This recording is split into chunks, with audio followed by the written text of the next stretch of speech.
And I'd like to call this meeting to order. Can I please have a roll call? Freeholder Fantasia. Here. Freeholder Fasano. Here. Freeholder Hertzberg will be absent this evening. Freeholder Director Patillo. Here. Freeholder Yardley. Here. Would you please stand with us for a moment of silence and a salute to the flag?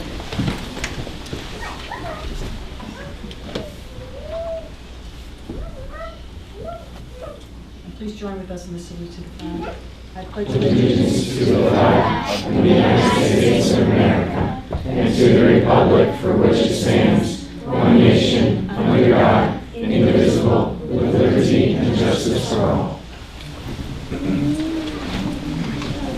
Pursuant to the Open Public Meetings Act, Chapter 231, PL 1975, adequate notice as defined by Section 3D of Chapter 231, PL 1975, has been made by regular mail, such notice being submitted on January 3rd, 2020, from the Administrative Center of the County of Sussex, located at 1 Spring Street, Newton, New Jersey, to the following: New Jersey Herald, New Jersey Sunday Herald, The Star Ledger, WSUS Radio, WNNJ Radio, and is also posted on the bulletin board maintained in the Administrative Center for Public Announcements and has been submitted to the Sussex County Clerk in compliance with said. I'd like to have a motion to approve tonight's agenda. So moved. Second. Is there any discussion? All in favor, please signify by saying aye. Aye. Opposed? Abstentions? Okay, I'd like to begin tonight with the proclamation, certificates, and presentations. Before we begin with the 5-minute video entitled "Get the Facts Straight on the Coronavirus," I would just like to read a statement. Today, I attended a meeting with Sussex County government officials, senior staff, and the county's local emergency planning committee to continue planning and preparedness for any community spread of the COVID-19 coronavirus. After attending this meeting, I am quite confident that the county is prepared and ready to respond to any potential spread of the virus within our community. Our health division, in coordination with other county divisions and community partners, has the vast experience, education, and expertise required to monitor and identify all communicable diseases in our community. It is what they do on a daily basis. They stay ready. The Freeholder Board recognizes that many of our residents are concerned and may be experiencing feelings of fear and uncertainty about the growing number of COVID-19 cases that have been reported. We share your concerns and want to assure you that we are working diligently with our local, state, and federal partners to respond to the public health threat posed by this virus and to provide you with up-to-date information. Now is the time for preparation, not panic. You can do your part to keep your community safe and healthy. Steps you can take to prevent spread of flu and the common cold will also help with the COVID-19. Wash hands often with soap and water. If not available, use a hand sanitizer. Avoid touching your eyes, your nose, or your mouth with unwashed hands. Avoid contact with people who are sick. Stay home when you are sick and avoid contact with others. Cover your mouth and your nose with a tissue or sleeve when coughing or sneezing. And routinely clean frequently touched surfaces. We ask you to share fact, not fear, and that you refer to credible sources like the Centers for Disease Control and Prevention, the World Health Organization, and the New Jersey Department of Health to obtain updated information on the COVID-19.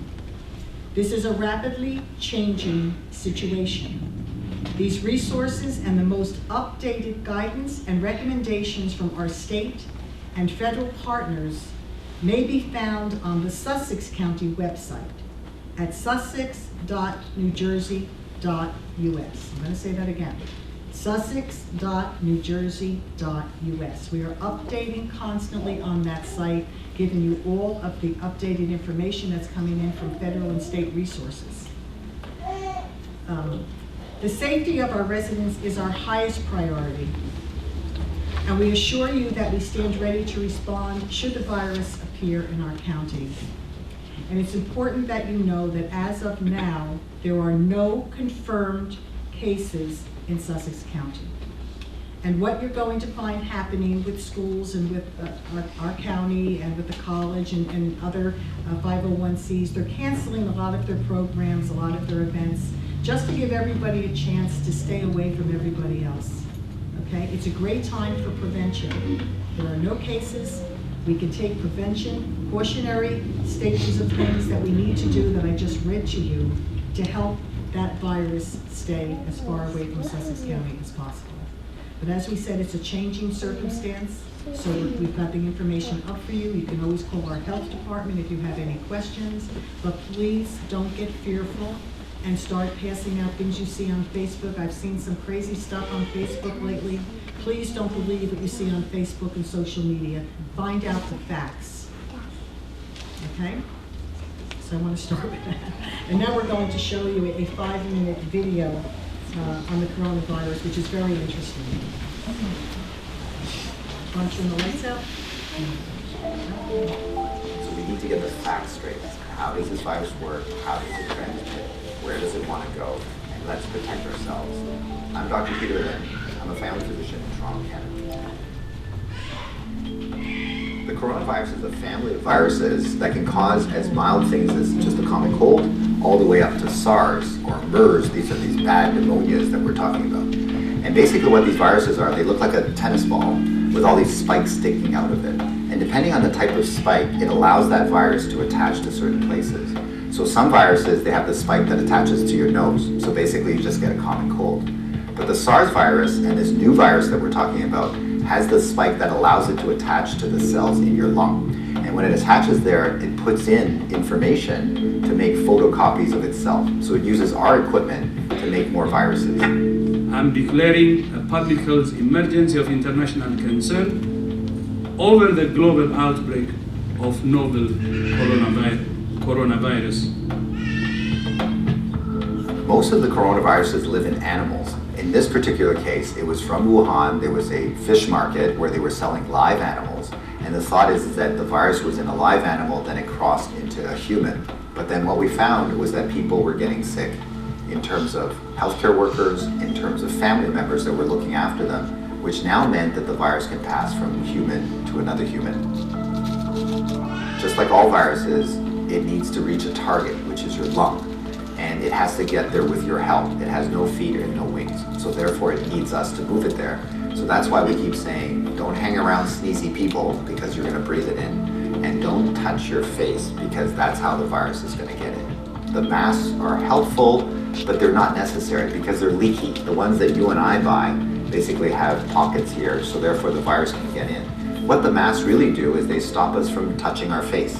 If you're sick, we tend to mask you, so therefore you're not spewing out the viruses to other people sitting around you. The true people that have the real masks are the N95. Those are sealed. These are for the doctors that may be caring for the patients. So in the beginning, the coronavirus will cause kind of like flu-like symptoms or a cold. So people just get the stuffy nose, that kind of thing. But you'll understand that as soon as that virus starts manufacturing in your lung cells, they're producing all these copies of the virus, all of a sudden now you kill the lung cells. So now you can't exchange oxygen. And that's why one of the early symptoms is people get very short of breath and they tend to have a difficult time breathing, and that's why they end up in hospital. So currently, unfortunately, we don't have a direct treatment for the coronavirus, so we don't have a medication that can kill it off. And so it's really supportive. So in other words, the patient can't breathe, we give them oxygen, help them to breathe. They can't drink, so therefore we give them fluids to support them. Their kidneys begin to shut down, we help them with all those things. So it's a very supportive process. This is a new virus that we've never seen before. So our immune system, our army, are having a hard time figuring out what to do. So usually what we have to do is we make something called antibodies. So these are things that can grab onto the spikes that we see on the virus, and it will get rid of the virus for you, and that will actually bring you back to good health. So therefore the elderly may have a worse outcome. And of course the young children, so the babies, their immune system is not so good either, so they may not make those antibodies as well. So just remember, your hands may be with virus. Virus cannot hurt you because it can't get through the skin, but the moment I do this, now I've brought the virus right to where it wants to go. So let's remember not to touch our hands to our face. So let's say you think that you might have been on a plane or you might have bumped into somebody that has it. What should you do? So the first thing is to contact a healthcare worker to tell them that potentially you have it. If you're feeling symptoms and you're going to go into a facility, call ahead. Okay, so whether you're calling the paramedics or whether you're calling the hospital or your doctor, just mention that you were on a flight. If you don't have any symptoms, then what we do is a little bit of a self-quarantine. In other words, we can just keep you away from other people, and so you don't go into parties, don't go with your friends, don't go into public transportation. So we can contain it very easily by making sure that you do a self-confinement, so to speak, for the, let's say, 7 to 14 days is the longest incubation time. So after that, if you're feeling well, then you don't have anything to worry about. So if we get the facts right, then we don't have to be overly worried, but we do the right things so that we don't get the virus ourselves and that we don't pass it on to others. And if we look after each other in this way, this virus will have nowhere to go. It needs us to move it, it needs us to make copies for it, and if we don't help it, then the virus will stop. So we have the power to do that right now.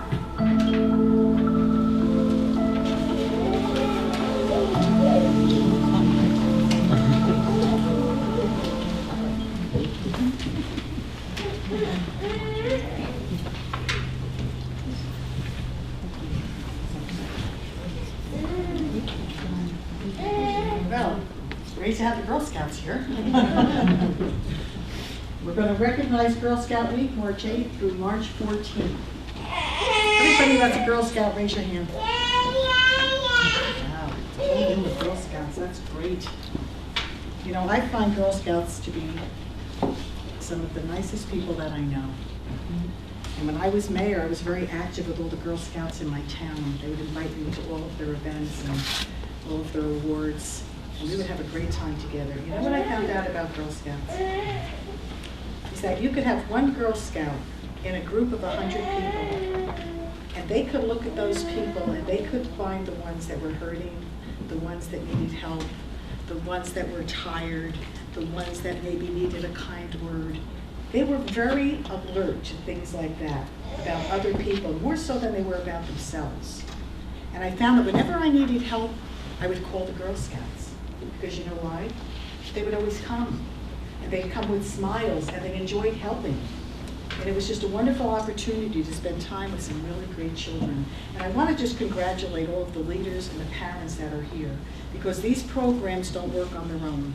The people that are leading your programs take a lot of time to plan, a lot of time out of their own life.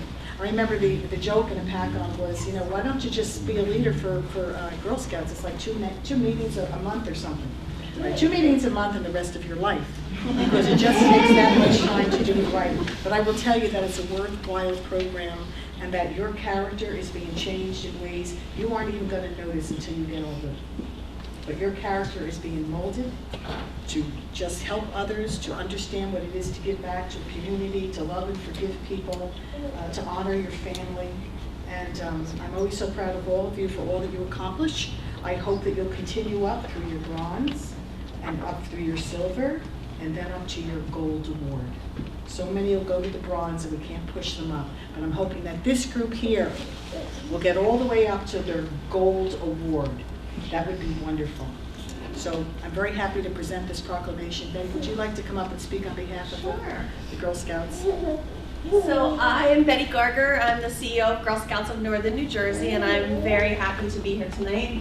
Thank you to the Freeholder Director and all the Freeholders for issuing the proclamation to celebrate Girl Scout Week. And thank you to the Girl Scouts of Wallkill Valley, which is Hamburg, Hardiston, Franklin, and Ogdensburg, for coming out tonight in full force to celebrate. Tomorrow, the girls, I told them I would tell this joke. Tomorrow we are 108 years old, and boy don't we look good.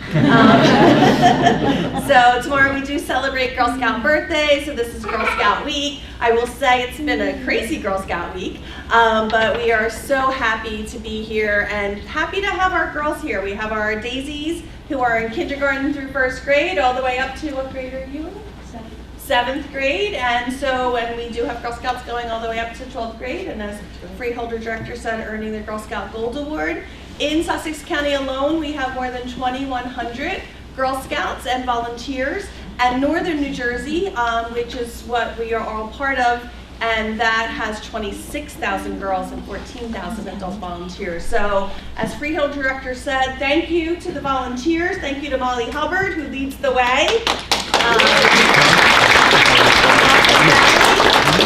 And thank you to all the volunteers who took time out, not only a couple of meetings a month, but really a lot of your time to celebrate our girls and to celebrate everything they do. Our mission is to build girls of courage, confidence, and character who make the world a better place, and they do that through small acts and big acts and everyday kindnesses, as you said. And yes, it is Girl Scout cookie time, so you could probably see one of these girls here if you don't have enough, or visit girlscoutcookies.org. But that money is so important because it funds all the great activities that our girls get to do, whether it's service projects, badge work, field trips, all of those great things. And it also teaches them business skills and goal setting and money management and business ethics and public speaking. So those are all important skills that you're supporting when you buy that delicious box of cookies. So again, I want to thank everyone for having us here tonight, and thank all the Girl Scouts. And I think we can bring all the Girl Scouts up. Bring everybody up. Because I read the proclamation, and I'm going to try to get a picture with everybody in it. So just turn and face the front.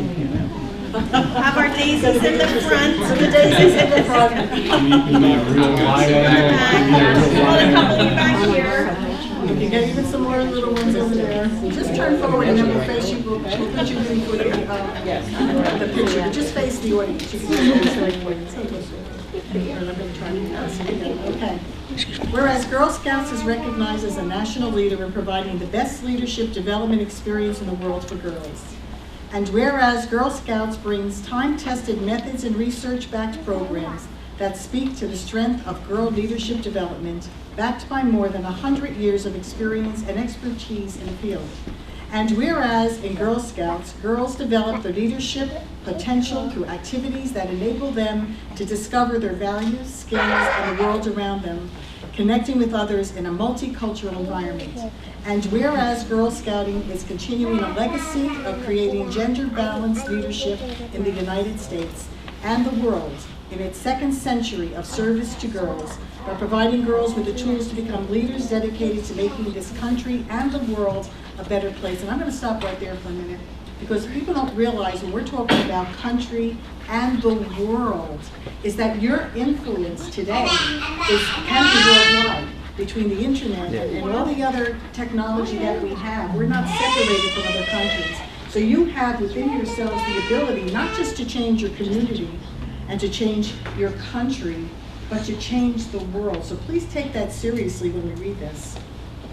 Whereas only Girl Scouts offers girls a one-of-a-kind opportunity to become a Gold Award Girl Scout by engaging in leadership at the highest levels while addressing an issue they feel passionately about.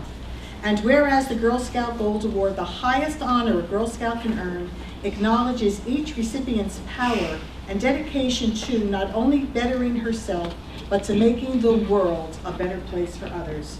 And whereas Girl Scouts was founded in 1912 by Juliet Gordon Loud, whose life mission was to build girls of courage, confidence, and character, and through her legacy continues to have an extraordinary influence on the lives of millions of girls across the country. And whereas today more than 59 million American women are Girl Scout alumni, and 2.5 million girls and adult volunteers are active members. And right here in Sussex County, New Jersey, there are over 2,100 girl and adult members. Now therefore be it resolved, the Board of Chosen Freeholders of Sussex County, New Jersey, do hereby applaud the Girl Scout movement and Girl Scouts of Northern New Jersey and recognize Girl Scout Week in Sussex County as the week of March 8th to the 14th, 2020, in celebration and recognition of the girl-led, all-girls space where girls thrive and develop their talents and leadership skills. By order of the Board of Chosen Freeholders, Sylvia Patillo, Freeholder Director, Dawn Fantasia, Freeholder Deputy Director, and Anthony Fasano, Josh Hersberg, and Kurt Darby, Freeholder. So congratulations.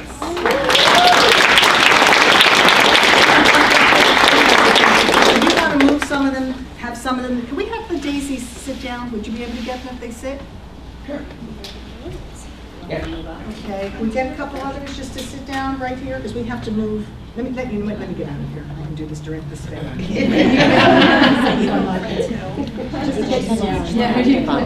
Just move over as close as you can. We only have a line, so. How adorable. You don't look cookies. You have some strawberries. You can go in the back. Bribery, as I might say.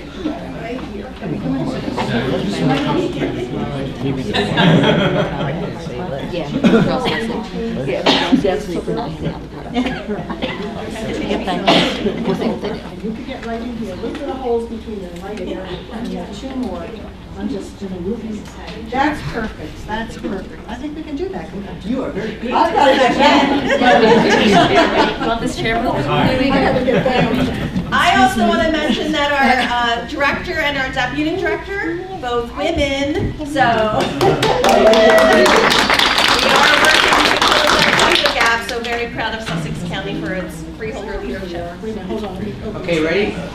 We're kind of ready, yeah. Everybody I ready? didn't have this upside down. We'd be ready. Here goes. Look here.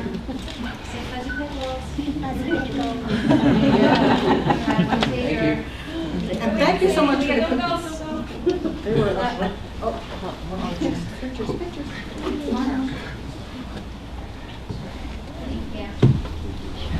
That was very sweet of you. We really enjoyed them. Okay. All right, thank you so much. Thank you all very much. Enjoy the cookies.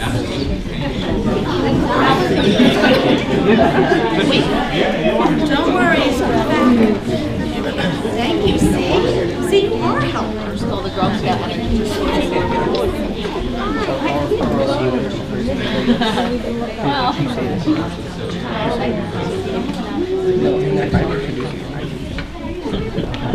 We're going to go on with our business. If you want to stay, you're welcome to stay for the meeting. If you want to leave, you're welcome to leave. We're just really grateful that you were here. We had the opportunity to share this with you. So thank you so much. Thank you. Thank you all for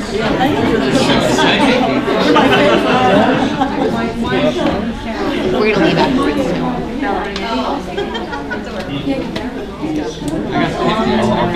You want, and I'll drop some off at your school on Friday. If you want to do anything together next Wednesday. Just enough space in that hat for you to sleep about. You guys have a half day. You have a half day on Friday. Thank you for coming. We did half days on Friday, but that was already planned. Yeah, well, Mondays. I already took Mr. Hertzberg. We have off on Monday now. You have off on Monday?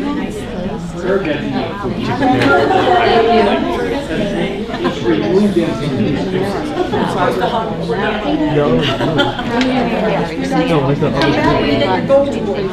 day off. You have a flow. I don't have that. You have a shopping. We're not going to sit in your house and work at yourself. Before I turn them School, that's what's going to happen. Just separate your lights. You know, it's true. I would call them. I needed people to actually clear the leaves for our seniors. So I called one of our scout groups, and they came with their rakes and a smile on their face. Always a smile on their face. 20 degrees out there out there selling the They are. It's a great program. All right, next we're going to talk about big tobacco. So Tracy, would you like to come up and speak to us on this?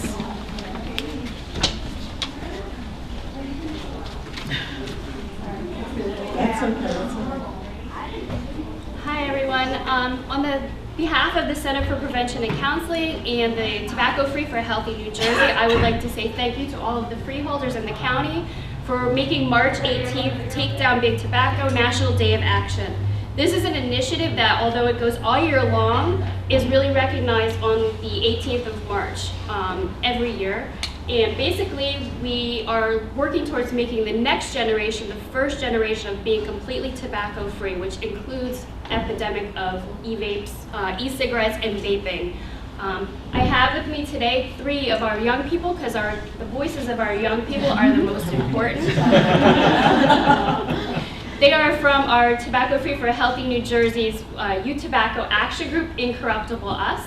I have Sebastian, Dave, and Danny from Sparta and from Newton High School, and they just want to say a few brief words to you all. Taking down tobacco, this initiative will allow the youth to fight against tobacco, which is marketing to kids and it's very dangerous because it could lead to a lifelong addiction and many health consequences. Every year, 480,000 Americans die from smoking and cigarettes and vaping. And even though they're still finding out more and more consequences of vaping, it is bad and it is having bad effects on our youth. And they're marketing to kids with the fancy flavors and the cool looking vapes. And so this day will really allow kids to learn and be able to fight back against these big tobacco advertisements. And the big thing with March 18th is Danny's going to talk more about these little cards. But what the big thing is we're going to schools and kind of trying to empower mostly middle school and high schoolers to pledge themselves to having a tobacco-free lifestyle, but also to help make change in their community as well. That not just their own lives improving it, but trying to improve the lives of their peers, their families, and just anybody around them to try to have, like she said, the first tobacco-free generation. So one of the biggest things that we use to work towards that first generation of a tobacco-free use is the use of these pledge cards. These pledge cards pledge the students to be the first. Let's make history together and help create the first tobacco-free generation. We have these, we go out to the schools and our own respective schools and we have the kids sign them, specifically the kids in elementary and middle school, because those kids are more willing to learn about the education against tobacco use and stuff like that. At the same time, a kid might just see this as signing a piece of a card and not knowing what it really means to them. But at the same time, we try to educate them that the tobacco industry has a big voice in government and in society today, and not only considering that only a few decades ago, tobacco smoking was legal in places such as here. So we work towards educating the kids about the harms of tobacco, and hopefully these pledge cards stick with them mentally and throughout their whole lives to continue that promise of being the first tobacco-free generation. Thanks, Kim. Thank you. It's wonderful. I didn't know this group actually existed until today, but I really applaud what you're doing. I just came back with Carol Malver from our Human Services Department from a LEAD conference. That's Law Enforcement Against Drugs. They spent 3 hours on vaping and the dangers of vaping and what it's doing to our youth. So I really do applaud what you're doing, and I hope for the best that you continue to go into these schools and you continue to speak out, because these children are just deceived. They're spending millions of dollars a day, big tobacco, on the advertisement to market to you. And if you don't know the other side, you don't understand the dangers of what's happening to your body. You just do what everybody else is doing. It becomes a fad, and the next thing you know, you've caused all kinds of health issues to yourself. So thank you, Tracy, for everything that you're doing. You're not one of the little kids. Thank you very much for what you're doing, and we'll read your proclamation. Whereas tobacco is still the #1 leading cause of preventable death in the U.S. and across the globe. Preventable death. That's the part that always gets me. It's preventable. Whereas the tobacco industry markets a wide range of addictive and dangerous products that has resulted in the increase in youth e-cigarettes use. And whereas youth tobacco rates are at a 20-year high in the United States due to the worsening youth e-cigarette epidemic, reversing the progress that had been made toward reducing tobacco use. And whereas Take Down Tobacco is the Campaign for Tobacco-Free Kids' signature platform for empowering people to stand up and speak out against the tobacco industry. And whereas the Take Down Tobacco National Day of Action is a day of activism where communities across the world rally together against the tobacco industry, reflecting on both the progress already made and what still must be done to achieve the first tobacco-free generation. And that's what we're hoping that you can do. Now therefore be it resolved that the Sussex County Board of Chosen Freeholders does hereby proclaim that March 18th, 2020 is the Take Down Tobacco National Day of Action, and together with the Center for Prevention and Counseling, Tobacco Free for a Healthy New Jersey and Incorruptible U.S., recognizes that tobacco products, including e-cigarettes, contain nicotine and other harmful substances that can cause lasting health effects. And whereas be it further resolved that the Board of Chosen Freeholders encourages all Sussex County residents to unite in raising awareness about tobacco use in their communities and encouraging all youth to stay tobacco free. By order of the Board of Chosen Freeholders, Sylvia Patillo, Freeholder Director, Dawn Fantasia, Freeholder Deputy Director, Anthony Pisano, Josh Hirschberg, and Herbie Arby, Freeholder.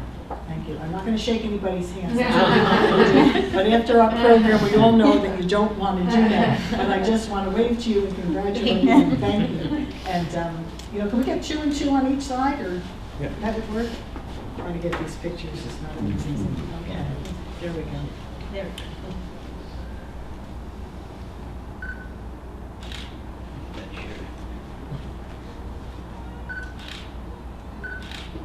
Thank you. Thank you.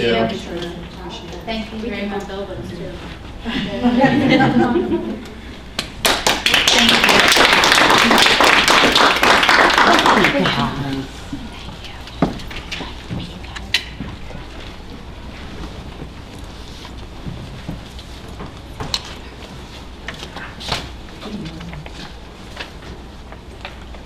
Okay, next is certificate of recognition to Marianne Warner, presented by Dawn Fantasia, Deputy Director. Yes, she's here.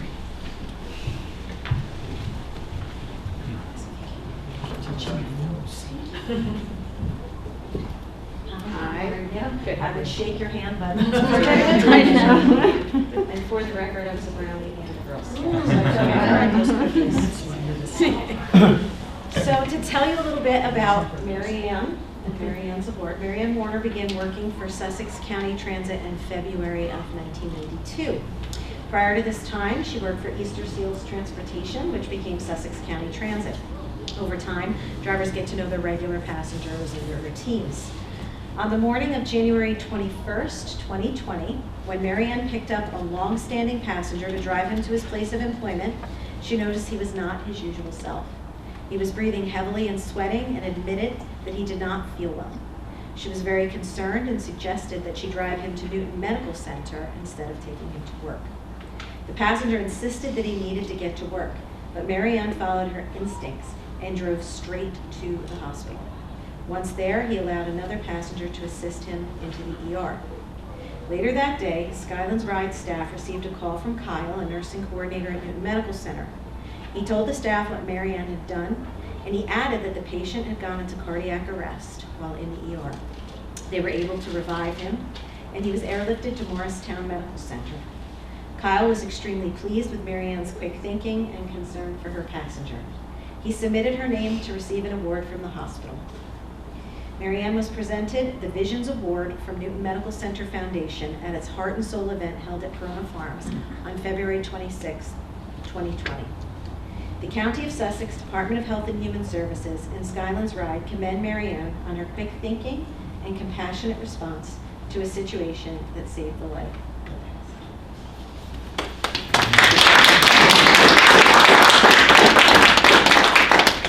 So the Board of Chosen Freeholders would like to present the certificate of recognition to Marianne Warner with a Visions Award for her quick thinking and compassionate response to a situation that saved the life of a passenger. Freeholder Director Sylvia Patillo, Deputy Director Dawn Fantasia, and Freeholders Anthony Pisano, Joshua Hertzberg, and Herb Arnett. Thank you. Would you like to say anything? No. Have you seen the passenger? Well, I talked to him Friday, as a matter of fact. He's going back to work on Monday. Yeah, he's doing very well. So that's some quick thinking. Yes, it was scary. Very scary. We'll do our picture. We won't get too close. Yeah. Ready? Thank you. Thank you. Perfect. Thank you. Thank you. Congratulations and thank you. Thank you.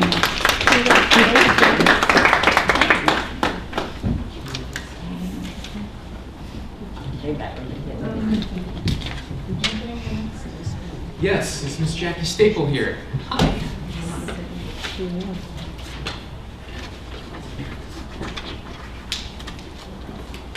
Okay. So this resolution is a little bit more serious than the Girl Scouts, and that is dealing with MS. And did you have anything you wanted to say? Tammy and I are multiple sclerosis. Sorry, I can't talk because I have multiple sclerosis. We are MS patients. A lot of times you don't realize that we exist because we have what's called invisible diseases. We might not be able to speak as quickly or remember words or names. We might trip over ourselves, drop our glasses, not be able to see sometimes. I many times rely on my children to help when things get to the point where it's difficult to walk. But there's a million of us in this country and many more worldwide. So with your help and assistance, we can live full lives, and we have medications that help us get through the day. So I want to thank the Freeholder Board for this resolution. Definitely thank you so much, and thank you for your time. Absolutely. Did you have anything you I wanted to just say? wanted to add that Jackie and I guess this fall, in the summer, beginning of fall, actually started Yes. self-help groups here in Sussex County. So Jackie runs one during the day, I run an evening one. I know we have both had some outreach because county offices have shared information, and we've had other people living with MS reach out to us, which we're really, really grateful for. So, people we wouldn't have been able to contact. And on an interesting note, I just got back from our public policy conference, and one of the things we went to Congress asking for was to support and pass the READY Act, which involves people with disabilities or the elderly in disaster planning. So I find it very timely with everything that's going on, and hopefully this act will assist local governments in preparedness for things that we're seeing right now. So, and thank you all for recognizing MS awareness. Absolutely. Well, I'm going to read this proclamation because it's long and it covers a lot of what I think we wanted to say as a Freeholder Board. So whereas multiple sclerosis, MS, is a neurological disease of the central nervous system, affecting 2.3 million people worldwide.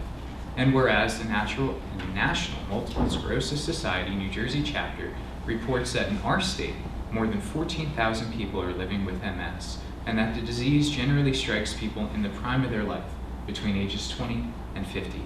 And the cause and course of the often debilitating symptoms of MS remain unknown, and no cure currently exists.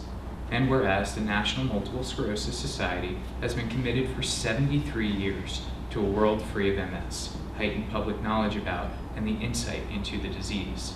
And whereas since 1946, the National Multiple Sclerosis Society has been a driving force of MS research, relentlessly pursuing prevention, treatments, and a cure, and has invested more than $1 billion in groundbreaking research. And whereas funds raised through the National Multiple Sclerosis Society fueled $34 million funding 320 research projects at the best medical centers, universities, and other institutions throughout the U.S. and abroad, leading to many breakthroughs in the treatment of MS. And whereas stopping MS in its tracks, restoring what has been lost, and ending MS forever is the mission of the National Multiple Sclerosis Society, and one that all Americans and New Jerseyans should support.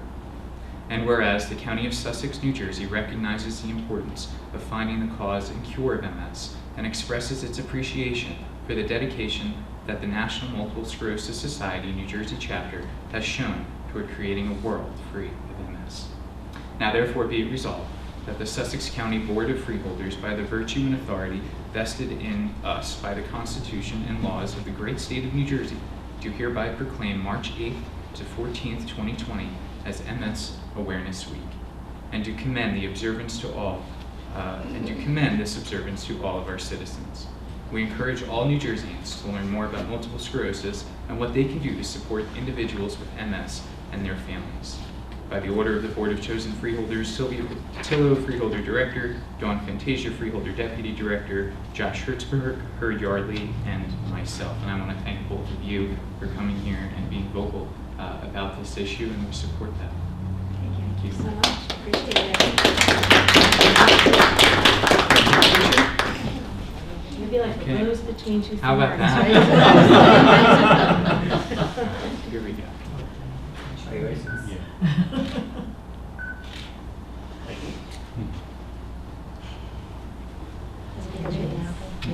I just want to touch my face. I'm so itchy. I can tell you not to. This is what it is. Yeah, we got Thank you. That's the truth. That is the Thank truth. you. Right? It's like an Thank you. Thank you. Thank you. Yeah, so it's the same, and then we make sure we get it out everywhere. Do we here for this or just get up? What's that? I know you're here. When No, to come and get it, no, I don't. No one's coming to get it. Just you solo. You'll be making the You know, I was going actually, I saw this, I was going to bring Baxter standard because when we go to, I'll come down and I'll talk to everybody, I'll talk to the mass people. But I was at the, one of the senior events and I actually talk about, we did a survey there, I'll talk more about it. But I bring Baxter with me. We talk about a couple things. One is to remember if you have a pet. Leave something in your will for your pet, even if you write a note. We're off the track, but we do talk about eating right and diabetes, and there's a little act, and ends up laying down on the floor. And what happens when you don't take care of yourself? You get sick. And of course, we were showing Sylvia this morning, and he decided, I don't think I'm going to do it this afternoon. But it's a little something that we do. Nutrition is very important, so I'm going to read it. Whereas, wait, do we have it? Most important thing, yeah. Look here. You can get away with this, it's a small crowd, we're good. Whereas food is the substance by which life is sustained, and whereas the type, quality, and amount of food that individuals consume each day play a vital role in their overall health and physical fitness, and whereas there is a need for the continuing nutrition education and a wide-scale effort to enhance healthy eating practices. Now therefore it be resolved that the Sussex County Board of Joseph Freeholders do hereby proclaim this month of March as National Nutrition Month 2020. Be it further resolved that the Sussex County Board of Joseph Freeholders encourage all citizens to join the campaign and become concerned about their nutrition and the nutrition of others in the hope of achieving optimum health for both today and tomorrow by the order of Board of Joseph Freeholders. Sylvia Patillo, Freeholder Director. Dawn Fantasia, Deputy Freeholder Deputy Director. Anthony Fasano, Josh Hertzberg, and Herb Yardley, Freeholder. Thank you. Herb thought he was going to take your picture. Only the box.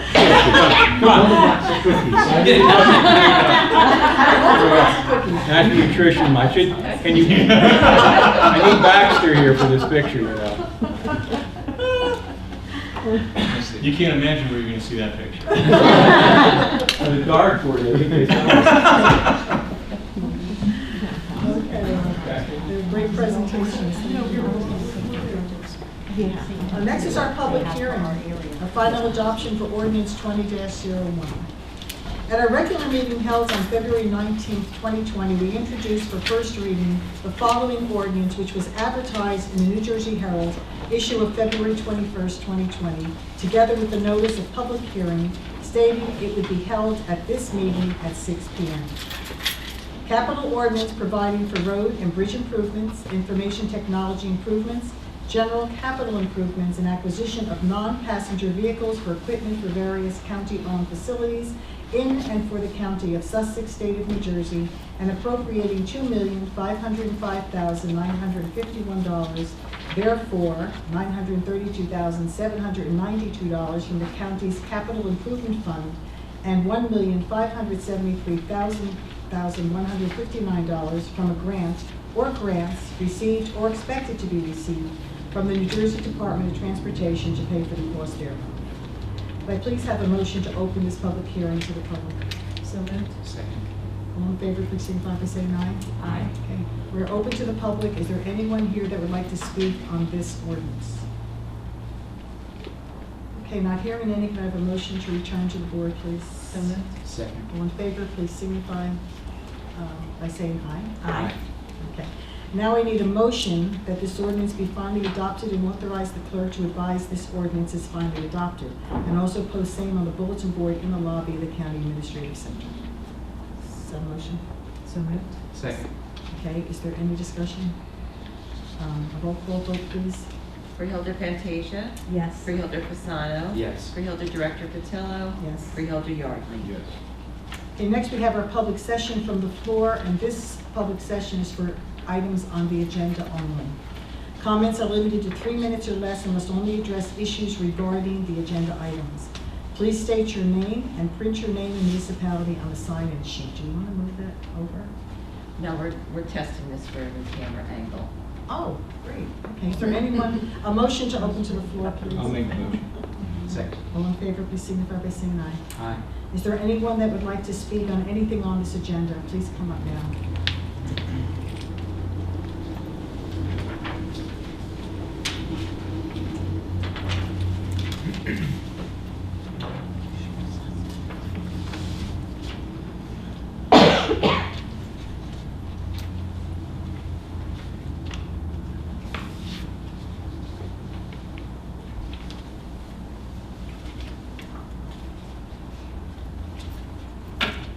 First of all, for the record, a few years ago, I too was a Girl Scout. That's a different story.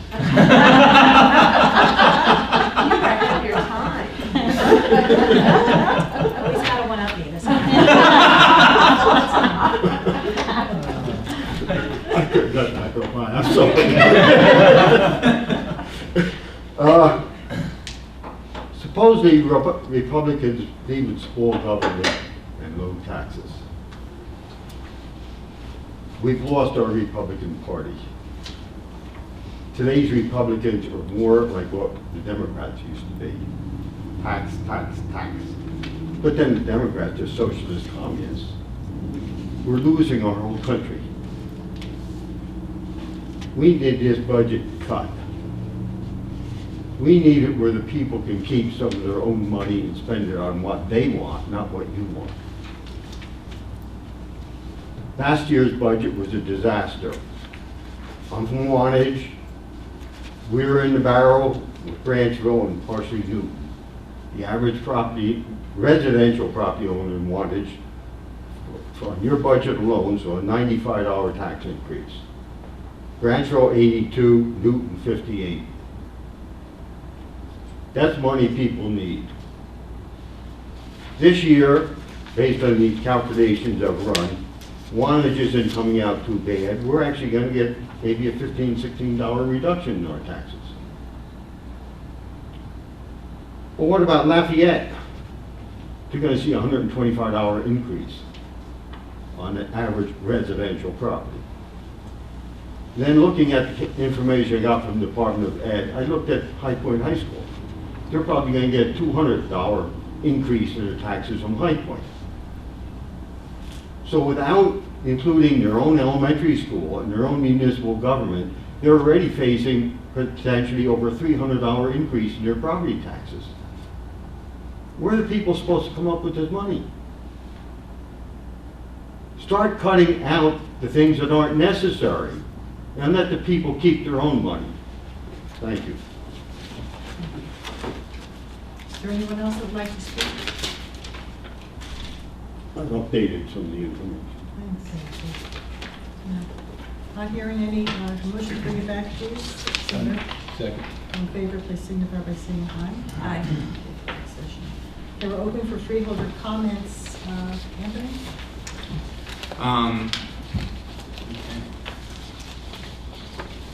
Well, I just wanted to, thank all who are still here, and certainly thank all the Girl Scouts who came here. It's cool to see those types of things at this event. For me, I'll be brief. The past few weeks have been filled with discussion centered around the budget that we're introducing tonight, and I just wanted to indicate that I am proud of all the work that has gone into developing this budget. I think it addresses weaknesses and opportunity for this county. I think provides more for our hardworking employees. It improves our public safety, public works initiatives. Some of them are in desperate need. And better positions the county financially, structurally, for its future.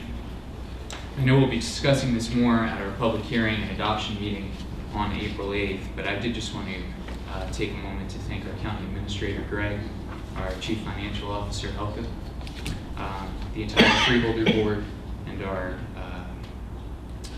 auditors, Sarah Ellies, for helping me get up to speed on this budget and for working with me on it, so I thank all of you. Also, I have been constantly briefed, as Sylvia mentioned at the beginning of our meeting, by county and state officials regarding the coronavirus. And I'm very pleased with what I've seen regarding the level of cooperation between federal, state, county, and municipal levels of government. This is a topic that is on a lot of people's minds, rightfully so. However, I did want to make very clear that Sussex County is prepared and active in this fight, as we're all in this together to extinguish this virus. That's all for now. Thanks. Sure. I had the opportunity last week to visit Ames Rubber Corporation. I think it's one of the oldest, if not the oldest, in the county. And I got to meet the owner, and I did ask for a tour, and I got to see what goes on there. Very fascinating operation. They do many different facets, and it's when you think of it, rubber, you think of what can they possibly make. And some of it is can't talk about because, but you require the ability to use computers, and much of the stuff they make there has very fine tolerances. And they do some things for some high printing presses, and when they make the rollers with the rubber, and there's other things that they make, and it is just amazing what goes on in a facility that's about a $25 million operation all over the world. And I was very glad to get that tour, and I'm very glad that they are here in hiring. They are very interested in supporting the VOTEC and the college. And they are in need, of course, of qualified applicants. And they're happy to be here. But it was just a great tour. I wish I could just talk about a lot of things, but it was a great facility, and I don't know whether they would open that up again to tours. They used to give tours and, for a while, and then they did stop that. Then I had the opportunity to talk to the Hopatcon seniors that go to St. Peter's Church. Jude. What is it? Jude. St. St. Jude Church, yeah. Thank you. That's the ADD kicking in there.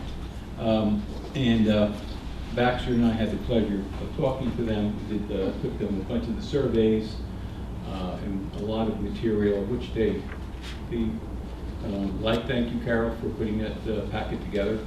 And they filled out surveys, and I guess there'll be a report or something on that survey. I'm going to continue to go to, if invited, because they're private clubs, to go to there and bring more surveys to make sure everybody understands what the services are that we have. I think we provide a lot of services, and sometimes for I don't know what reason,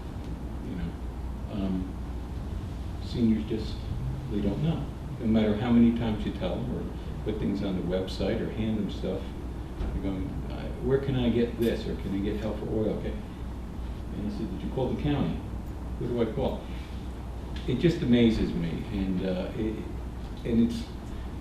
will throw in some, geez, the newspaper's is here, but I'll throw in a little flu information. I had people calling me, and I called Carol and on something, but I said, did you go to our website? And no, because Freeholder, and they said, well, you should know, but the correct information is on our website. And if it has to do with a school, you have to go to the Department of Education and see what the protocols are there. So I don't know, other than to keep trying and getting the information out to the seniors. I think keep trying, but it's amazing. They were a very good group. They did a presentation. One of their committee people did a presentation from the state to them to let them know what was going on. So it was a very good group, very well they worked on. I wasn't talking about them. I was just talking about the phone calls that you get sometimes when you say, I direct everybody to the website. Let's see, there was that. Oh, and I did do Read Across America, and I did go again with my friend Baxter. We did the 3rd grade, and I let Baxter pick the book, and if you know who Baxter is, he's my dog. And he picked a dog book, of course. And the dog's name was Hallie. And the story's about Hallie, who lives with a family named Tosis. Tosis. So it was cute, and we had a great time. And it's amazing. There were a whole bunch of different people there doing the reading. It was a great time. So you were well represented. Everybody loved the dog. About me, they could care less.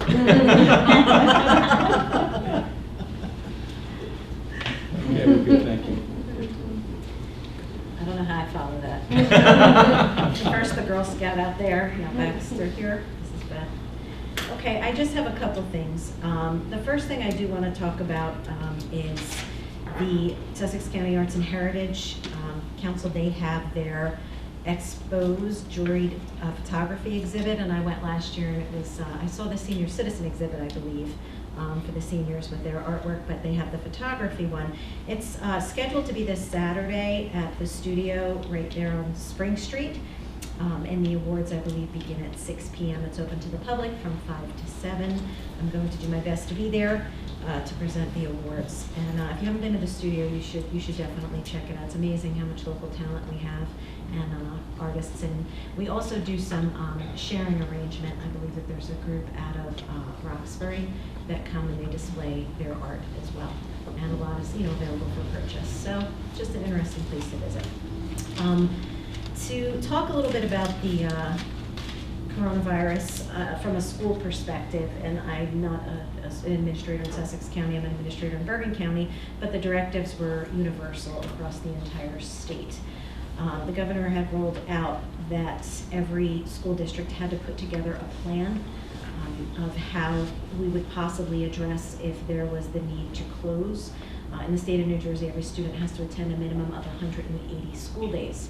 So how could we possibly make that work with individuals going into either isolation for having the illness or simply going into a quarantine where they were capable of receiving instruction? They were just waiting their time period. There's also a lot of confusion. I feel like we were playing today 6 Degrees of Kevin Bacon, where we'd say, okay, well, my husband's sister works at a place, where somebody had it on the 6th floor, but she's on the 1st floor, and there might have been some contact, but my nephew was babysat by the sister, so should he come to school? Short answer, yes, he should come to school. Like, it doesn't jump, it doesn't run, but we're now just trying to determine where that line, where that delineation happens as to when somebody could have been exposed or not been exposed. But every school district has to put in place their plans, and if you see, a lot of people will say, on social media, oh, why are they closing? Well, they're not closing because coronavirus, COVID-19 hit the building. They're closing because we need to train our teachers of how they're going to teach from their houses. My building has 450 kids. We have to get some of the younger ones, they all need technology, they all need internet access. We have to figure out if a teacher can't go to the school building and if they're under quarantine, isolation's a different story, isolation means you have the illness, but under quarantine, how they would be able to teach from their own home. So I know our districts were down by me. We are doing a half-day Friday and a full-day PD on Monday just to prepare and do an electronic readiness. And we're not unique. When we speak to the superintendents of some of the other districts, that's what we find out as well. So just to kind of get the information out there, the schools are not closing because there are cases of COVID-19 necessarily there. They're closing so that the staff can prepare how we don't lose those any of those 180 school days, and so they count as valid days of instruction. One of the emails that I've been getting, I know Freeholder Fasano didn't receive these yet, but for some reason I'm receiving a lot of communication from the Walmart Corporation regarding their preparation for COVID. And they address it directly to me, so I feel like I have a relationship there. So I want to share what they sent me. I shop there enough, so that's probably good. So they did want to just explain to the general public who might be going out and getting their supplies there that the stores are cleaned daily. They use sanitizing solutions in high-touch, high-traffic areas. They dedicated an employee that's going to make sure that their sole focus is to check cleanliness of common areas. As far as getting items on the shelves, they're also tracking fair pricing and supply chain.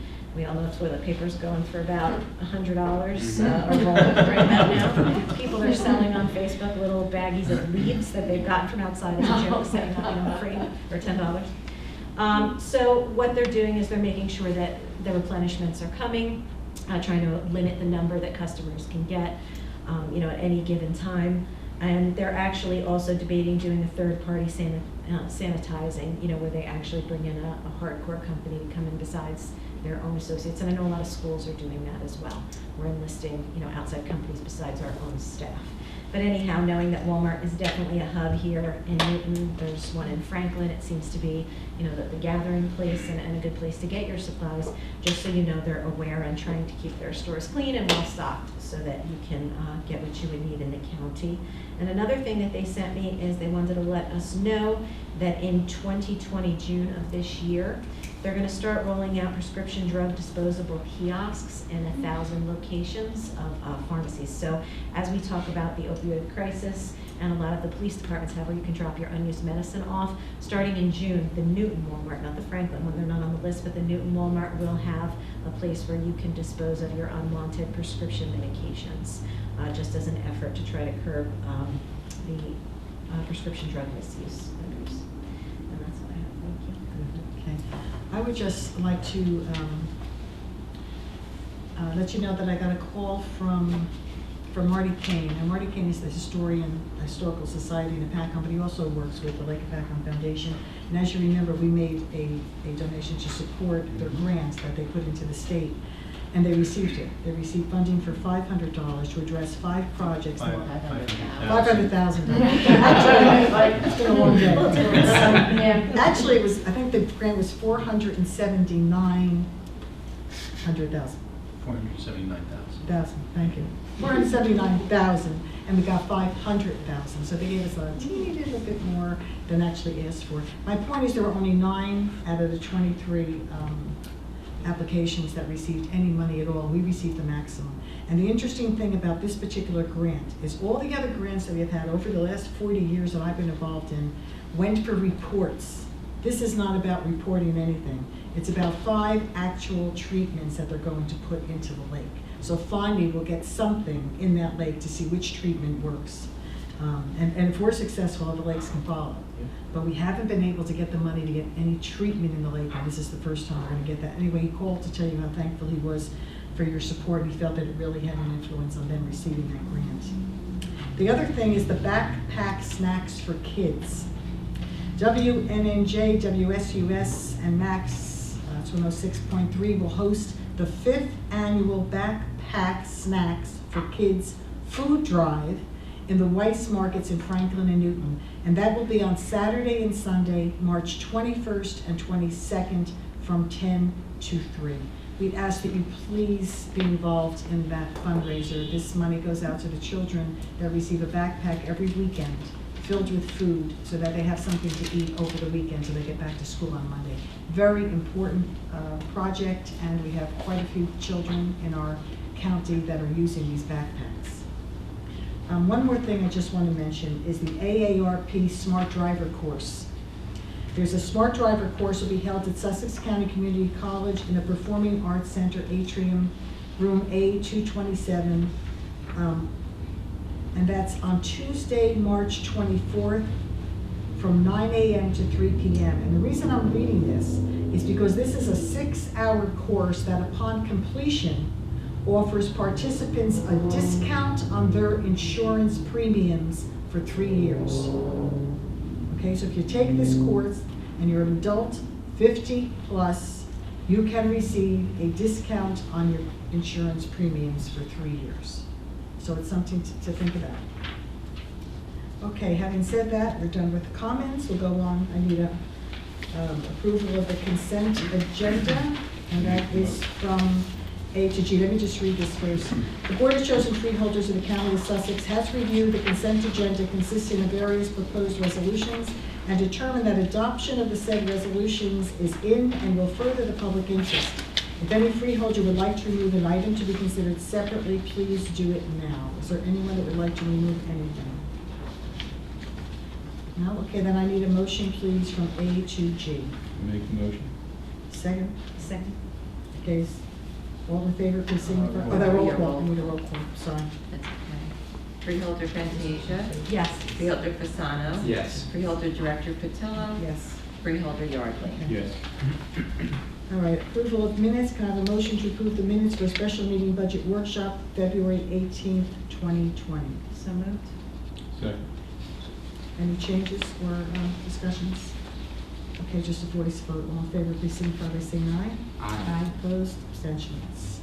Okay, motion number 2 is to approve minutes, regular meeting, February 19th, 2020. Have a motion, please. So moved. Second. Any changes or discussion?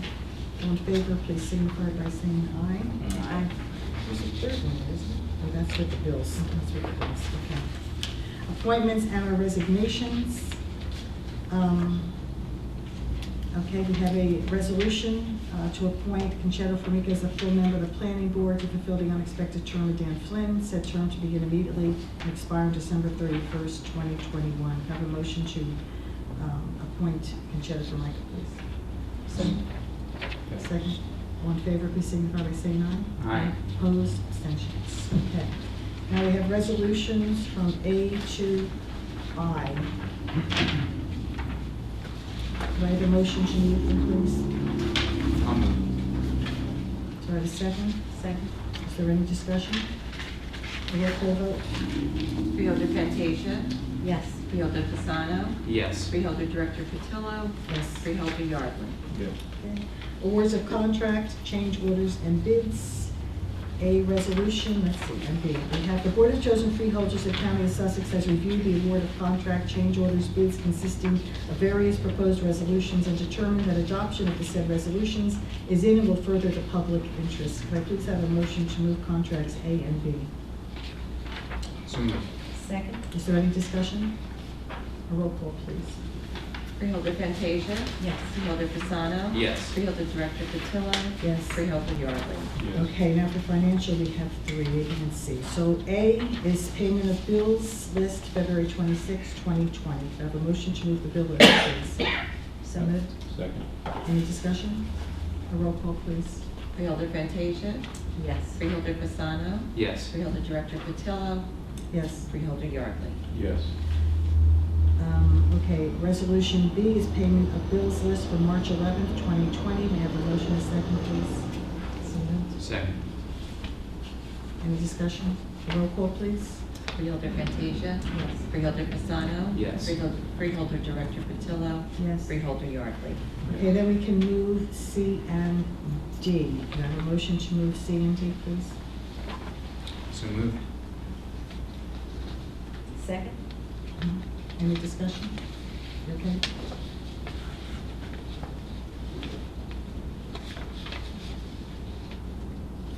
Dawn, do you want to discuss anything? No, I was waiting on her. No, that's it. Okay, there's no discussion? No discussion. And then a roll call, please.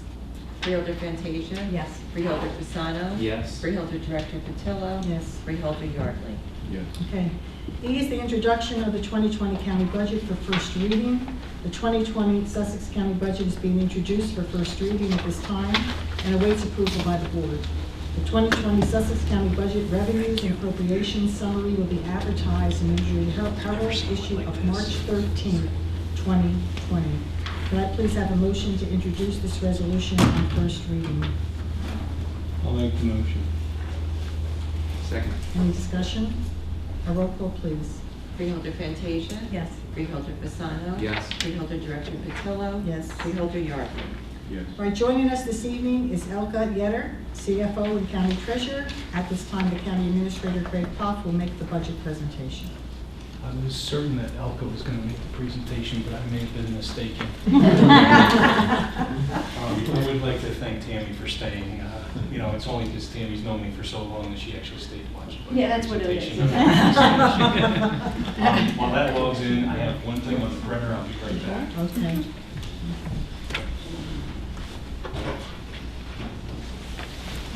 School can't have questions. Excuse me, Tammy, what is your last name? It's cautious. One second, I gotta get to that point. Comments after budget. Could you just, I'm sorry, this way you don't have to. I was like, That's not what TANN. 14 Okay.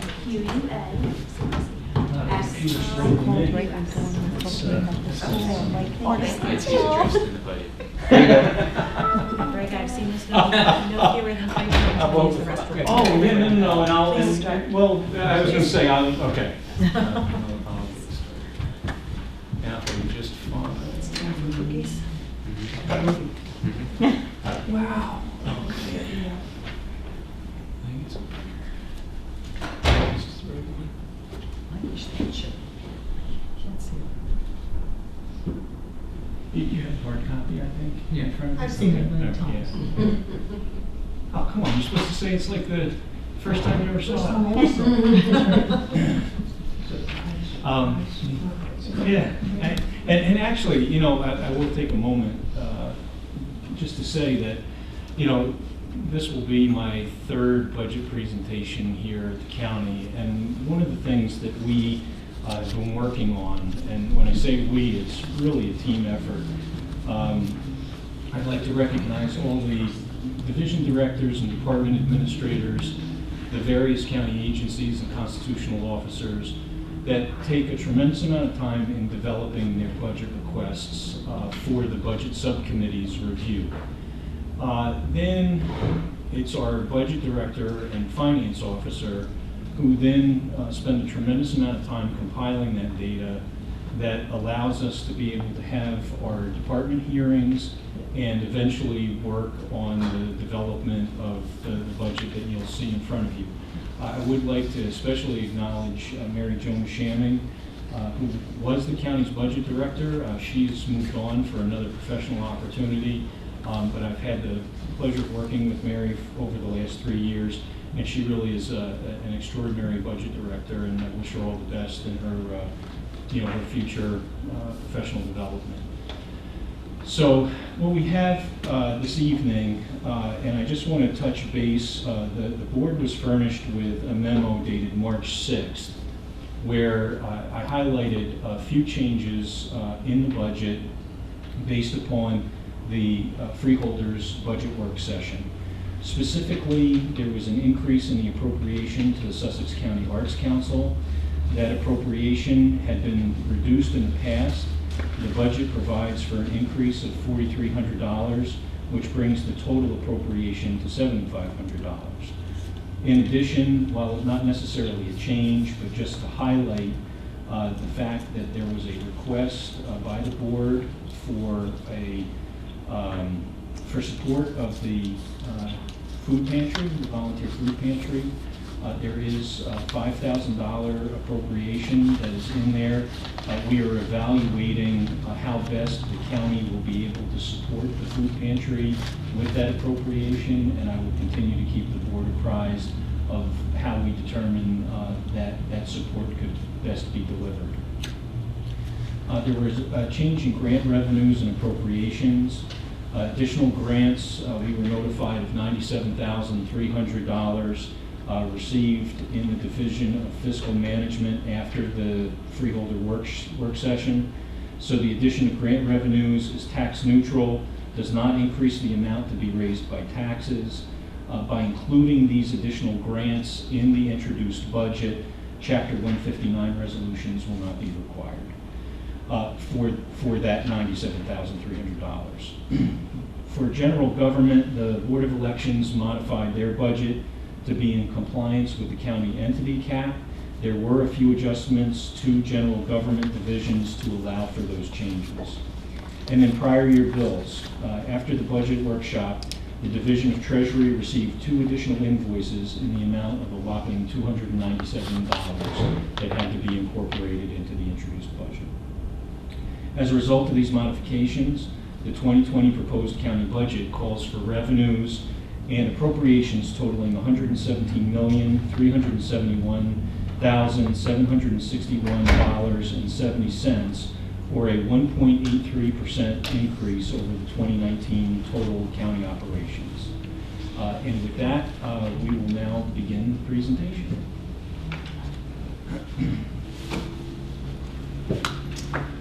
The freeholders, and we had Freeholder Hertzberg and Deputy Director Fantasia participate in the County Budget Subcommittee, along with myself, CFO Elke Yetter, and Budget Director Mary Jo Shanley. I give just an overview of this, and I think it helps to put into perspective the magnitude of what it takes to put a county budget together. We begin the process in August of every year. So the guidance is then issued to the departments and the various agencies to prepare their budget submissions.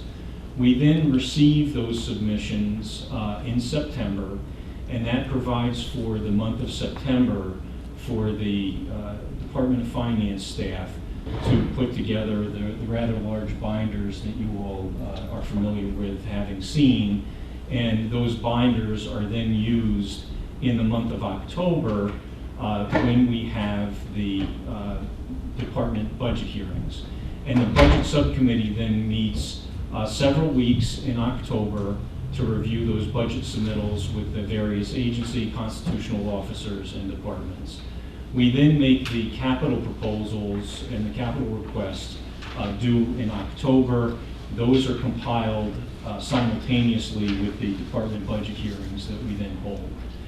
In November, then, we move from the budget subcommittee reviewing the operating budget requests to the capital project subcommittee reviewing the various capital projects. December, by that time, given all of the input that we have both in terms of the operating budget and the capital improvement program, we then have a draft budget that the budget subcommittee reviews so that we can talk about what the anticipated impact of the draft budget is, keeping in mind that we are not able to finalize a draft until after the first of the year for being able to close out the year, understand what revenues have come in from the prior year, and in addition, having the information from the county tax board certified relative to what the value of the county's rateable base is. So in January then, that allows us to be able to finalize a draft budget that then is brought before the county to review in its budget work session, which we did in February, and then provides for the introduction of the county's budget this evening. Provided that the board advances the introduction and approval of the budget pursuant to state budget law, there will be a public hearing and vote for adoption on April 8th to allow for the adoption of the county budget. We have a number of laws that affect the county budget. It certainly keeps things interesting. There is a 1977 cap, there's a 2010 budget cap, and then most recently the 2017 county entity cap. You heard in my comments before that we were working with the Board of Elections to come into compliance with the county entity cap. And it has been a challenge for the smaller entities that are subject to this cap as they're starting to come up against the limitations of that cap. Chief Financial Officer Elke Yetter and I are working on a recommendation, and that will be forthcoming in the next few months as to what the law provides for that we believe will provide some ability for those entities to not continue to hit up against that cap by giving consideration to a cap-based adjustment. But that will be a more detailed report and does not impact in any way the county's 2020 budget that you're considering. But again, I like this slide because it goes to show that the board is subject to some very real constraints as imposed by the state of New Jersey in the form of those caps. With the adjustments that were made to the Board of Elections budget, I'm pleased to report that the 2020 budget, as the board will introduce, is in compliance with all of the state budget caps. As previously stated, our total revenues for the year are $371,762, easy for me to say. And that's across a number of different revenue components. As you can see, more than 80% of the county budget is comprised of property taxes. And it is important to note, because I know it is an issue for the public, and we are reminded from time to time from those who come to visit us, Mr. Gettler, of the challenge that is property taxes. But I want to stress that while it certainly is challenging to put together a $117 million budget, it is the state of New Jersey that defines how this entity will support itself by revenues. And because of the way the state has constructed its budget laws, the Board of Chosen Freeholders is limited, and you can see quite clearly is very limited in terms of other revenue sources that we might otherwise consider for the operation of county government. That is a function of state law. It is not something that is within the Board of Freeholders' control. And while ultimately the decision to raise taxes has to be considered carefully, particularly with county government, there are a tremendous number of services that are mandated by the state of New Jersey, bless you, to be provided by county government, and the county government must be funded through property taxes. There are offset with appropriations. We talked about that. That's grant funding that the county receives. There is a small amount of state aid that the county receives that helps offset some of the debt service to the county college. There are miscellaneous revenues that comprise approximately 8% of our total revenues, as well as fund balance, and we'll talk about fund balance in a minute. So the generation of fund balance, you have the lapsing of appropriation reserves, you have revenues that are collected in excess of budgeted amounts, and you have miscellaneous revenue that was not anticipated but received by the county. Our fund balance at the end of 2019 was $16.86 million, or just over 15% of the total budget. Fund balance anticipated in the budget is just over $6 million. This is one of my favorite charts, which is why you keep seeing it year after year. But it shows you the history of the fund balance and its use as anticipated revenue in subsequent budgets. So we go back to 2009, and you can see, so the green bars represent what the fund balance history is, what that balance was at the end of that particular fiscal year. The orange line then shows the amount of fund balance that is used as an anticipated revenue to help offset property taxes. And so you can see during the time of the recession, the county's fund balance dipped down, which is exactly why counties and other local governments in New Jersey have fund balance. Some will refer to it as a rainy day fund. We see it as a good financial management tool to be able to absorb unexpected costs or downturn in the economy. And so as the economy increased, so did the fund balance increase in time. And you will see for a number of years that the use of fund balance in the budget had remained flat, with slight increases in 2017 and 2018. And now we are working towards keeping that fund balance flat, if not trying to bring it down just slightly. The reason for that is it has an impact on when we borrow, particularly to fund our capital improvement program. This is one of the metrics that the rating agencies look at to determine whether or not or how dependent the county is on the use of fund balance. And so we're being mindful of the use of fund balance. And as you all will recall, at the end of 2018, The county adopted a fund balance policy, and again, I'm pleased to report that the county is in compliance with its adopted fund balance policy.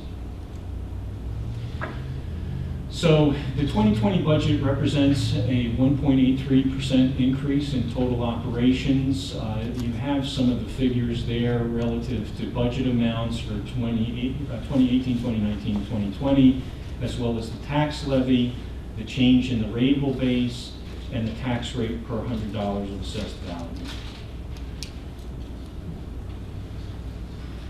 And while some of the previous presentations that I've made continue to focus on numbers, and we still have another slide or two of numbers, one of the things that we wanted to do in this presentation, both for the board as well as for the public, is to explain what these numbers mean and what the county services provide. Before we get to that, a few more numbers. Total appropriations equals total revenues of $117,371,762 across those various components. I'm not going to read through that, and this presentation will be available on the county's website tomorrow. So when we talk about the allocation of the county tax dollar across those various component pieces, you can see that capital, debt, and statutory expenses, which includes pension payments, is about a quarter of what the total allocation of county tax dollar is. The next is public safety at 20 cents for every dollar, and then going down all the way to general government, health and welfare, and then utilities and other common expenses. And it's just kind of a nice way to see where every dollar, how every county tax dollar is spent. So I want to talk about some of the budget highlights, and this is, the Freeholder Board certainly is aware of this. The Budget Subcommittee was intimately involved in establishing what the highlights for this budget would be. Our first is public safety, and we talked a little bit about this evening in terms of ensuring that we are able to appropriately respond to not only public health emergencies, but other emergencies more specifically. We are continuing the contract service agreement with Morris County for the housing of our adult inmates, which effectively has taken a $60 million liability in terms of the capital improvements that would be needed for the jail and taking that off our balance sheet. We also are improving communication center capabilities with additional tower site leases and equipment with a picture of the Emergency Operations Center where I was working today. Other budget highlights include public works. We've spent a lot of time discussing and advancing resources that will improve road, bridge, and tree crew staffing levels, and expanding funding for the Office of Mosquito Control to meet increased service demands. Our capital improvements include advancing a grant application, which you will receive a detailed presentation at our next Freeholder meeting when Library Director Will Porter will be here and asking the board to give consideration to advancing that grant application to the state of New Jersey for the library construction bond grant, which effectively represents no increase to the county taxpayer, as the county matching funds will come from the sale of the homestead. Additional appropriations are being considered as part of the county's debt management policy that the board implemented almost as a bookend to the fund balance policy of 2018. The board then adopted its debt management plan at the end of 2019.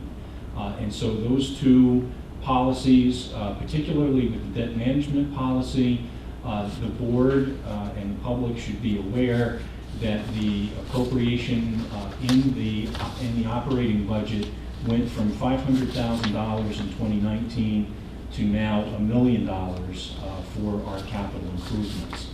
That will allow the county to be able to pay for more of its capital improvements in cash, and then in turn reduce the amount of debt that the county will incur for its larger capital projects. So moving away from the numbers and really talking about some of the impacts that the county budget and the county operations have on our residents. I highlighted just a few programs and just like to talk about them for a moment. We have the Division of Senior Services, which is a subset of the Department of Health and Human Services. We have a picture there of our Senior Olympics. We had over 200 seniors that participated in the Olympics.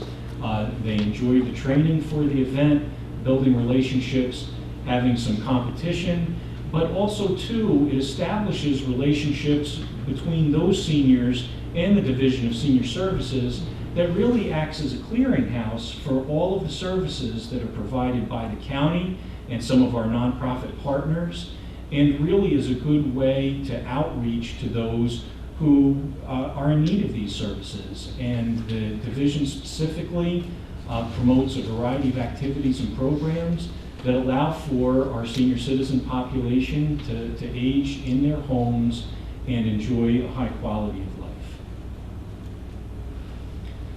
Again, from the Department of Health and Human Services, we have the Division of Community and Youth Services. Our Division Director, Christine Florio, is here enjoying the program and being noticed by me here. But they do a wonderful job as well, and they provide a variety of resources and training to a whole myriad of service providers, as well as educators throughout the county, serving children and their families. And I think that's important to recognize that with community and youth services, not only are they focused on the children, but they're focused on children and where the children are. And of course, that incorporates families as well.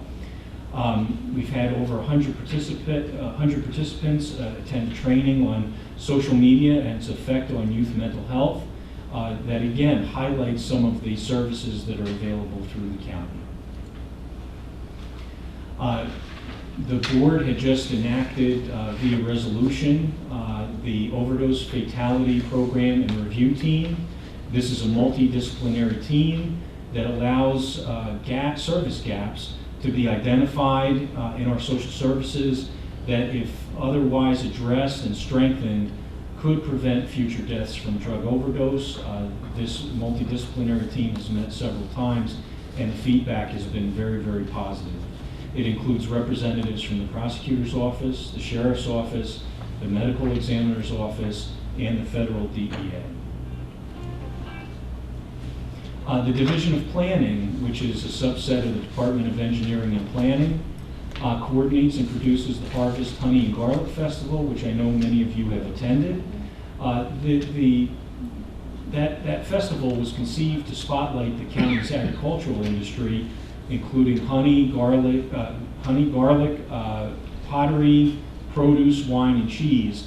And so it's a good way that our planning division is able to really showcase a lot of what's available in this county and really makes us unique. It's a wonderful event. If you've not had the opportunity to attend, I encourage you to do so. We also have stormwater inlet operation and maintenance. Now, this is something that is near and dear to our county engineer's heart, in addition to our Division of Roads and Public Works.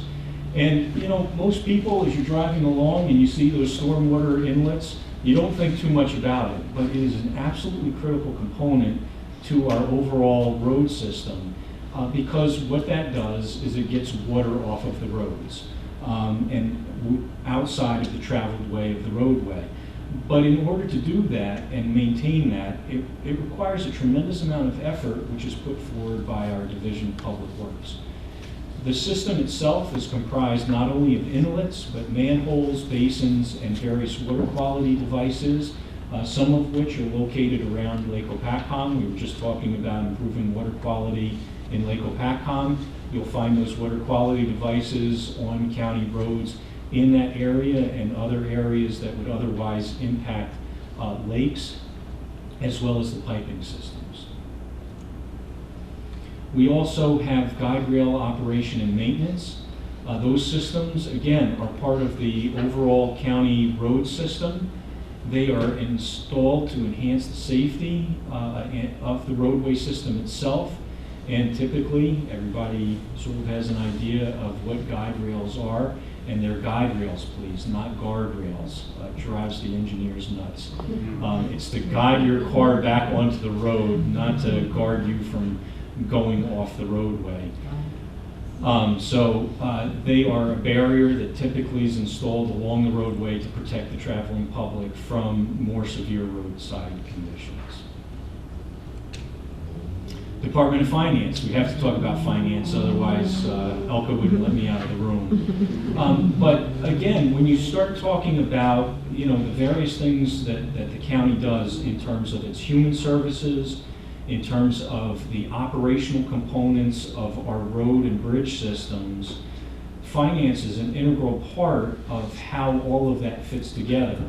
And one of the ways that we do that is being very mindful of our bond ratings. The county enjoys a AA+ bond rating.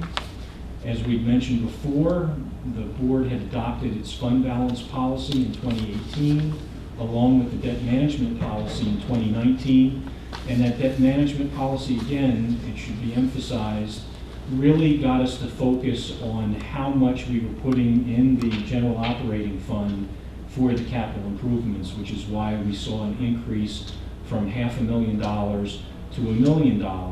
Again, allowing the county to be able to do more of its capital investments in cash, which will, in the long term, reduce the amount of borrowing and interest costs that the county would otherwise incur.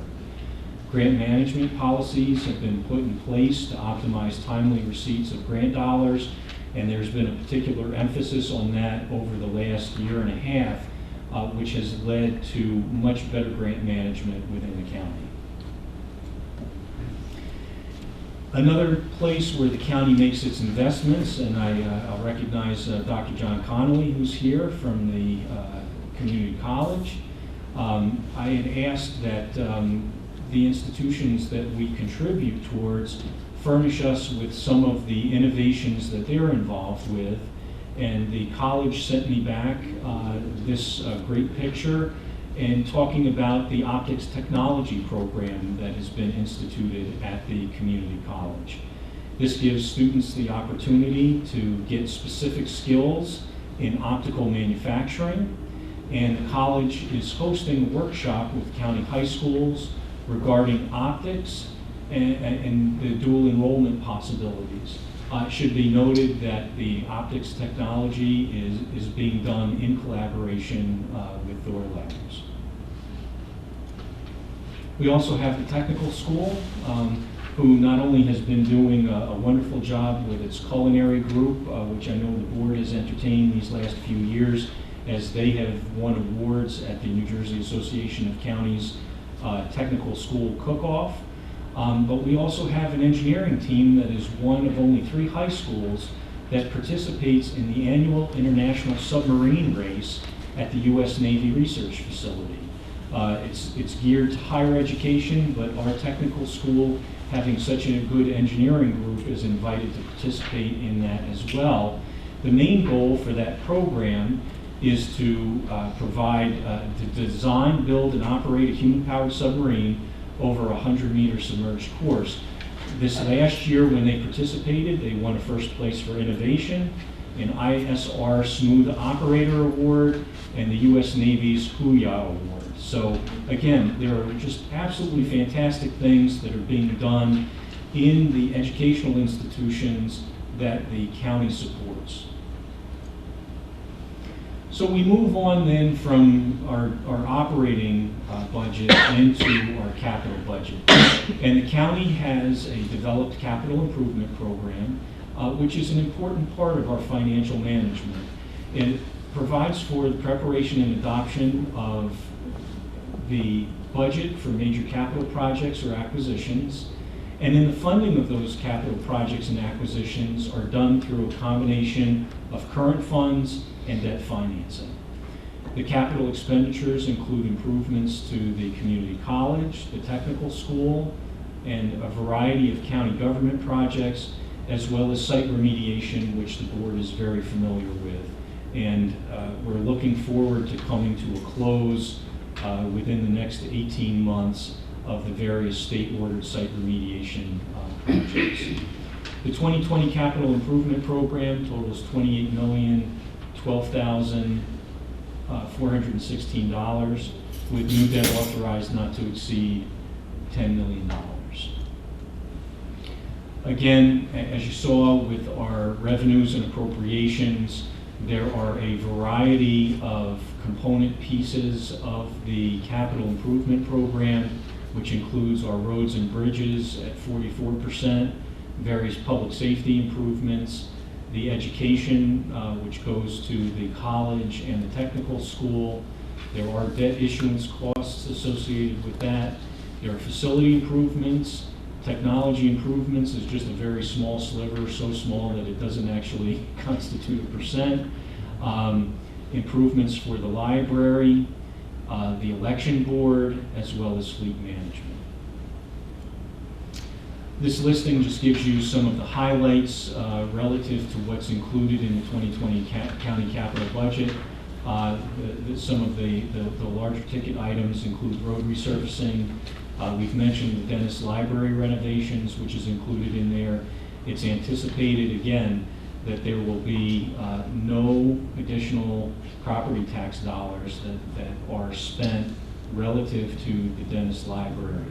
The Dennis Library funding will come from $3.5 million of the reserve from the sale of the homestead, with the state of New Jersey matching the $3.5 million should the board authorize a grant application to the state of New Jersey.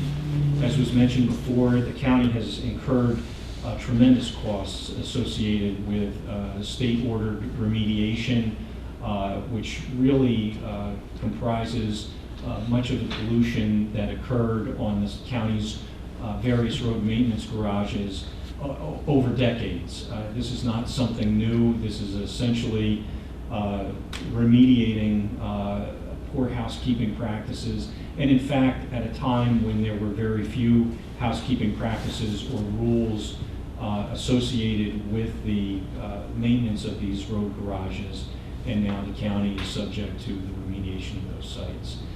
There are a variety of college building improvements. We have also, as we spoke before, whereas what you saw in the budget presentation was talking about the operating components of the guide rail system, the county is in its second year of making a significant capital improvement to the guide rail maintenance and replacement of $1 million. Keeping in mind that the amount of guide rail that the county has is so extensive and requires replacement that there are guide rail systems in the county as old as me. I can't believe that. I used to be a young man. I'm not a young man anymore. That is really old guide rail. And the other difficulty too is, of course, that the guide rail, if it needs to be repaired, once the staff go out and touch the guide rail, in fact, that segment needs to be replaced because of changes in regulations. And so I compliment the board for making that investment in the guide rail because it is an extremely important piece of the overall road system in the county. We have technical school improvements. We have the partial funding of the replacement of voting machines.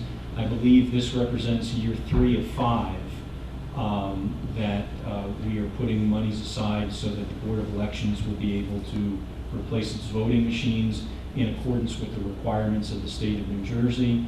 There's also some pavement resurfacing at the college, as well as security improvements at the Judicial Center.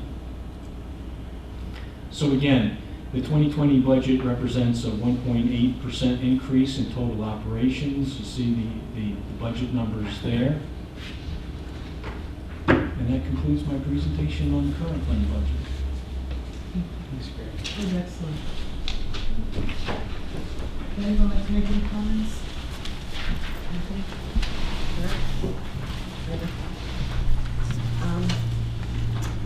Just a couple brief comments on the budget.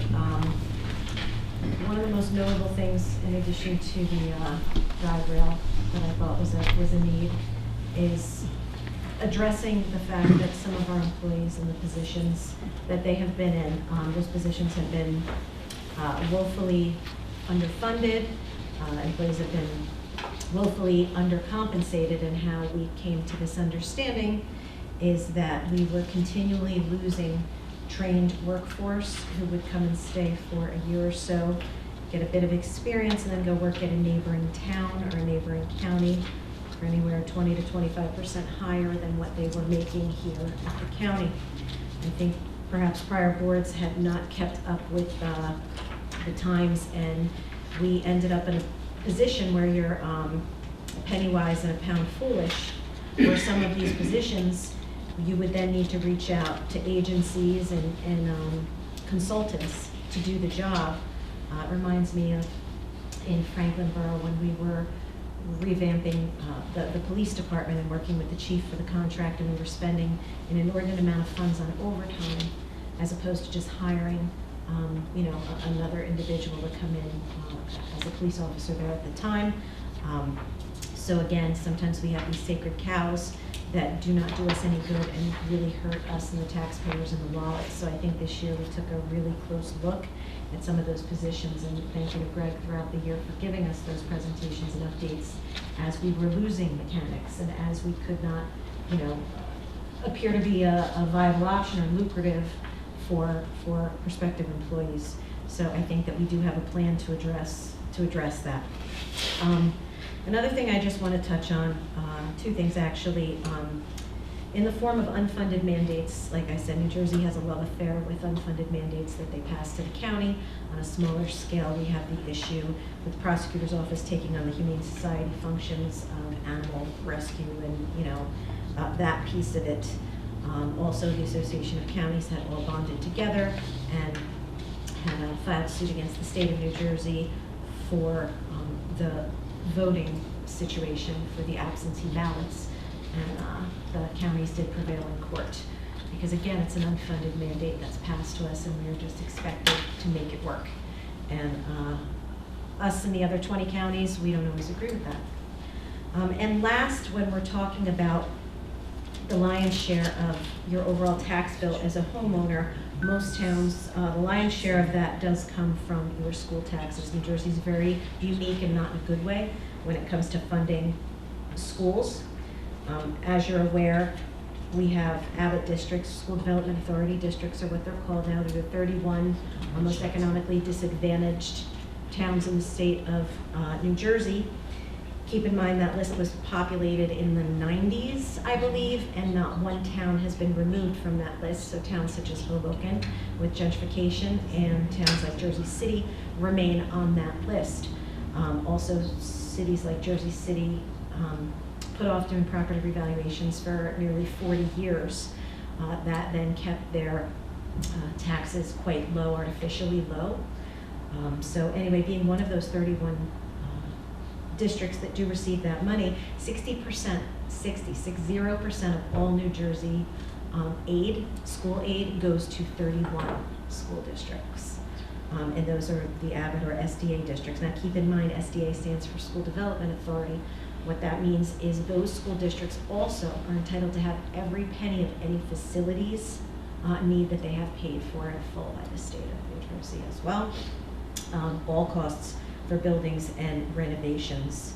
And when the population was polled to say, do you know what an Abbott district is or SDA, 12% of the population understand what that is. And the rest of the 88% of us just smile and go along on our way and pay these insane tax bills. The most egregious, just to put it in perspective, and if you look, the Herald often prints the school funding and the per pupil cost, per district. And as you know, we are losing, population, and it's not just simply for out-migration, it's also for just a change in socioeconomics and just relations with people are having children later in life when you look at the age. So there's going to be a little gap, there'll be a disparity, and I was discussing that when I was at the college meeting last time at our quarterly meeting as well, where there's a dip in the population just simply because there were not children were not born, the same, swell of children were not born during that period of time. But as we look, we see some of the schools in the district are receiving $15,000 per pupil, $17,000, real high end $20,000. Well, we have towns like Asbury Park where they receive $42,382 per pupil. For a district of under 2,000 students, why this knocks the wind out of my sails is now our current Commissioner of Education is the former superintendent of Asbury Park. So my fear is for us up here in rural areas that there is no equity in funding. There are certain fixed costs that do not change. This is not the right environment. This isn't a school board hearing. This isn't the right environment to really dive deep into school funding right now. But for me, I am irate that we sit and we go through our needs versus wants.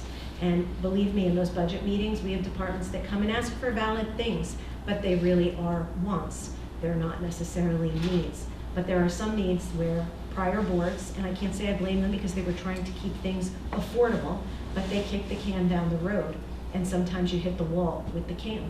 And that's kind of the situation that we were in with employee salaries, with fixing the guardrail, and also with doing guide rail, and also with fixing the, I'm sorry, what was the last thing? There was guide rail, it was the salaries. No, oh, it wasn't stormwater management, it was, it was the remediation of hazardous sites, so the state site remediation. So those were that was the trifecta, of issues, in my opinion, that we had to address when we were having these budget meetings. Again, I'm a stickler and always have been for needs versus wants. When I see that our money from our residents are going to districts like Asbury Park, where they spend upwards of anywhere from $9,000 to $15,000 to train the entire high school staff on yoga and being mindfully yogaful to be able to teach it to their students. That's wonderful. That's wonderful news. But we have a population that's bleeding out here, and some of our more affluent towns really are not getting that money back from the state, and they are paying, and their property taxes are going through the roof.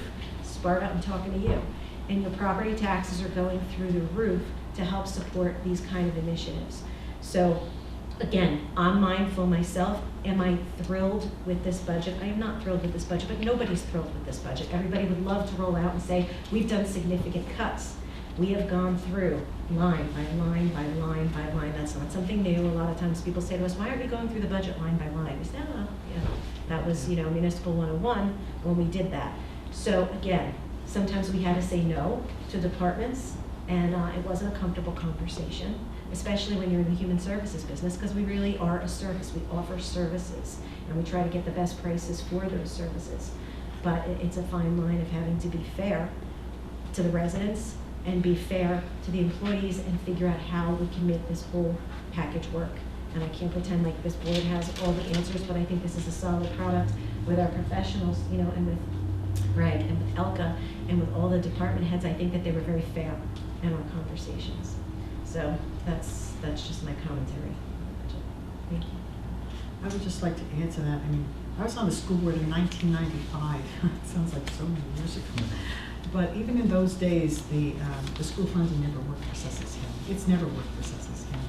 Those other districts just continue to get more and more and more. I actually worked in the Newark school system before I came up to Andover. And I can tell you, I can attest to the waste of money and resources that they had. You just kept purchasing and purchasing, and if everything got stolen on a Friday night, Monday they were just purchasing and purchasing. And yet you come up here and teachers are working with half, not even half, maybe an eighth of what they had, and they make it work. So it wasn't that the money was bettering the education of the children. It wasn't that at all. The money was just being wasted. And unfortunately, we're paying that price. And this year seems to be the worst because now the cuts are in the $1 million range, which is going to hurt everybody. I also want to say that I'm going to speak on certain things on the budget, but I also want to add is we have our human resources and our finance sitting here, and our business administrator, and our lawyer, and our professionals. I want to say that you have just a tiny glimpse of some of the things that we do, but the amount of needs that we have now in the community is growing. It's not getting less. The needs are growing. Our food pantry, more people. The human services, departments, more people that we have to handle. I'm really thankful for all of our professionals, all of our heads of our departments that do a phenomenal job, but I'm also thankful for the 501Cs that partner with us that enable to expand all of those programs. But they start here. They start here with right here with the 3 people and our professionals that are sitting here. And I'm really grateful. And I'm grateful for John Connolly. We just passed the college budget that is filled with amazing opportunities for your students.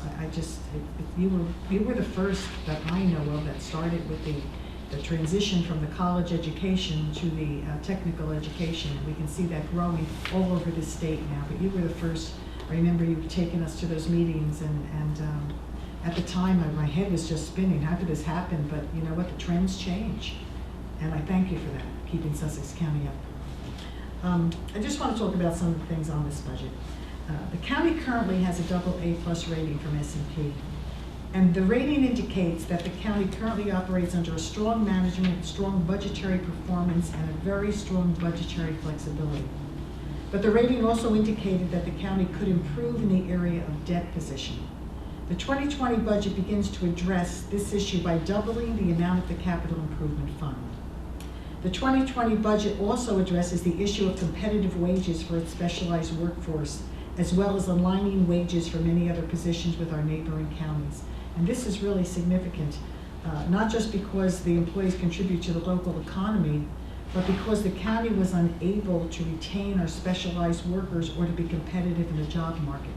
We were training people and they were leaving to get more money for the training that they received here. We have not been able to hire in the engineering field, we have not been able to hire in the mechanical field, and now we will be competitive in the job market. As part of the 2020 budget process, the various departments and divisions submitted goals that will improve services and programs. They will create efficiencies within the departments, provide communications and outreach to the residents of the county on a number of issues for various age groups. Remember, when we go out and work on behalf of our community, we have from the preborn all the way up to our senior population. That is a large amount of people and a huge age group that we have to care for. Other goals included long-range forecasting for both operations and capital in order to maintain our current infrastructure. Also, the housing of the inmates at Morris County will reap large benefits in the future, both in capital and legacy costs, as noted by the state when they were here presenting at our last meeting. The county is constantly looking at shared service opportunities, and just recently we added Wantage and Sussex Borough to our communications center. Greg Poff, our administrator, is constantly working with the department heads and constitutional officers to come up with solutions for problems that have challenged the county for years. Progress is being made, and each year the budget is being developed to focus on continued or new areas of improvement. Overall, this budget addresses many issues while staying under the 2% levy cap, but this doesn't just happen. It takes good management throughout the entire year to meet all of our goals and address the many concerns we have in our staffing, our infrastructure, our operations, and our capital. And I want to thank Elka and I want to thank Greg for all that they have done and the hours that they put in. This budget has evolved and kept evolving, and it's still evolving, and may change even a little bit before we get to the adoption. But all of the things that we have talked about for years that I've been on here are beginning to show up in this budget. And I thought the presentation was excellent. And I also want to compliment our new freeholder who spent 11 hours on this budget. And I give him credit for putting that time in so that he could speak intelligently on it and really understand it thoroughly. Anthony, that was great, and thank you for that. So a big thank you to all of you. I think it's an excellent budget, and you did a great job on it. Thanks.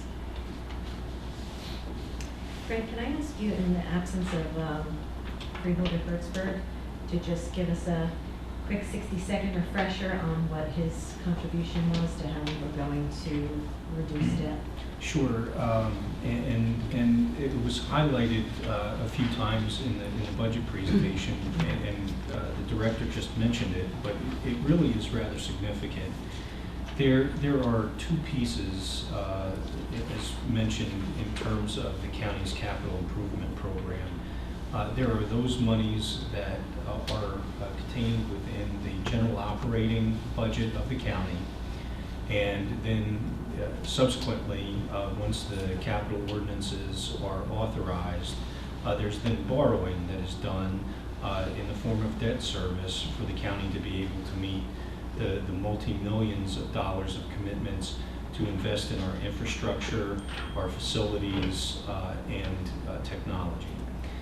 And so, as the board developed and ultimately implemented its debt management policy last year, it informed myself and the chief financial officer as to how we should look at the development of this budget. And so what we did was, as we looked at all of the competing demands for the general operations, we recognized that in order to fulfill the board's desire to begin to manage differently the way in which the county's capital improvements are funded, we doubled the appropriation for capital improvements within the general fund. So in 2019, that appropriation was $500,000. In the 2020 budget, that is now $1 million.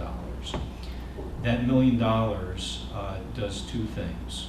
One, it allows the county to be able to complete more of its capital projects in cash, which then in turn reduces the amount of debt that the county will have to borrow, which then shows up in subsequent budget cycles in the debt service appropriation.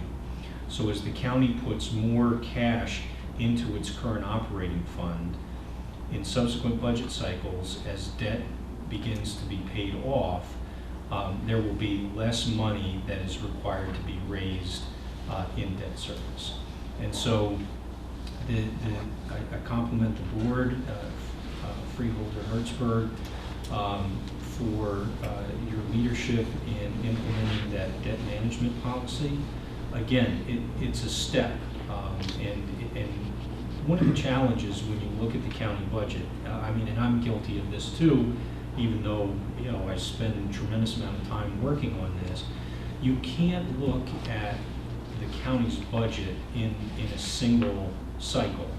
A budget is really a plan, and that plan builds upon subsequent years. And so by the county advancing these additional appropriations in the capital improvements, will have an effect moving forward in subsequent budgets. And we will do our best to continue to advance the provisions in the county's debt policy so that the county can continue to reap the benefits of being able to pay for more of its improvements, its infrastructure improvements in cash, and ultimately reduce the amount of debt that has to be issued. Thank you. Any other comments? Okay. I need a motion to authorize the clerk to advertise the budget revenues and appropriations summaries introduced for first reading, and also post same on the bulletin board in the lobby of the County Administrative Center, together with a notice of public hearing stating that a hearing on the budget and tax resolution will be held in the Freeholder Meeting Room, County Administrative Center, 1 Spring Street, Newton, New Jersey, on Wednesday, April 8th, 2020 at 6 p.m., at which time and place objections to said budget and tax resolution for the year 2020 may be presented by taxpayers or other interested persons. Have a motion, please. So moved. Second. Any discussion? All in favor, please signify by saying aye. Aye. Opposed? Abstentions? Okay, could I have a motion to move resolutions F through H? So moved. Second. Any discussion? Roll call, please. Freeholder Fantasia. Yes. Freeholder Pisano. Yes. Freeholder Director Patillo. Yes. Freeholder Yardley. Yes. And next, is have a motion to move personnel. So moved. Second. Any discussion? Roll call, please. Freeholder Fantasia. Yes. Freeholder Pisano. Yes. Freeholder Director Patillo. Yes. Freeholder Yardley. Yes. There, we don't do that. Well, only because we have executive session, I'm going to keep my comments very brief, though I do have to tell you, one of my favorite lines is Freeholder Hertzberg. And in conclusion, I love that. So shout out to Freeholder Hertzberg, even though he's not here. Just quickly, and I've had the opportunity of talking with the New Jersey Herald, and I know there will be more conversation in the days and weeks to come. But just to reiterate some of what Freeholder Director Patillo had said just prior to the viewing of the video this evening, the county has a dedicated emergency preparedness team that is specifically engaged for public health emergencies and other public health events, such as we see right now with COVID-19. It includes our Director of Public Health Nursing, our Medical Reserve Corps Coordinator, and also Risk Communicator in addition to our Health Officer. And I've been working with that group now over the last few weeks. They themselves have been activated for more than a month. As the situation was developing in January, they immediately moved into action to be able to ensure that there was clear, consistent communication out to the division, out to the public, and through the Division of Public Health and Public Health Nursing. I would like to recognize Stuart Carlson, who really is the unsung hero of information in the county, because he does a tremendous job of getting the most pertinent and recent information out on the website, keeps that updated daily, pushes those updates out via our social media platforms, and really in an effort to kind of combat, as Freeholder Director Patillo had said, just some of the very poor information that is out, through Facebook and other media outlets that really is not reliable. And so we had a meeting of the Local Emergency Planning Committee today, along with the county senior management, to review the status of where we are, to put into place some of our continuity of operations and continuation of government should the need arise. We will continue to work on those plans and update them in the coming weeks, in addition to communicating with our own employees and getting out into the community to the various senior citizen groups, the business community, and being able to continue to update people with clear and accurate information. And so that's my report for this evening. All of mine is in executive session. Any unfinished business? Any new business? Okay, then, public session. Everyone is asked to keep their comments at 3 minutes. Please state your name and print name and municipality on the sign-in sheet. Do I have a motion to open up to the public? So moved. Second. All in favor, please signify by saying aye. Aye. Opposed? Abstentions? Mr. Edward? Yep. It's yours.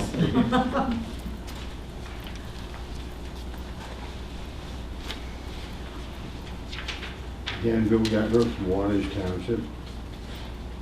Needless to say, very upsetting meeting. We discussed the budget the last time. The increase is 1.7 million. I'm reading numbers correctly now, it's up over 2 million. 1.7 million was a 1.83% increase. This is more like it's over 2.2% increase. It's, Mr. Gettler, you're correct. That takes into account the new construction that the tax board certifies that have been brought onto the rolls in 2019. Where are the taxpayers supposed to come up with the money? But it's not close to It's in the numbers, right on your handout. That's where I got it from. The other thing with the jail closing, there's supposed to be a tremendous reduction in the county employees. County employees have gone up by 4, not down. Can we believe anything that this board tells us? As far as the schools in Sussex County, they've known for years they're in trouble. High Point student body went from 1,400 down to 796. You see, today's paper says 721. I don't know where Eric got the number, but I left copies in. Last week I got a thing from the New Jersey Department of Education down to 796. That's a 43% reduction in their student body. They did nothing to control costs. They gave the superintendent a $30,000 increase or something and then resigned from the board. They also made his contract so you can't fire him before they quit the board. Frankfurt is down 40%, Branchville is down 50%, Lafayette's down 56%, and they did nothing to compensate with their schools. So yes, the state is cutting their funding. Some of it's legit. There's other areas of the state where the student bodies are increasing. They need more funding. Sussex County totally refused to react to a problem they were having over years. And I've been bringing it to their attention for years. Something's got to be done. I mean, this is ridiculous. For our seniors, I think I qualify as a senior. It used to be people took care of themselves. This is socialism. Since you're on the board, you may be most interested in that. Thank you. Okay, not hearing anyone else. Oh, wait, do you want to speak? Not John, behind you.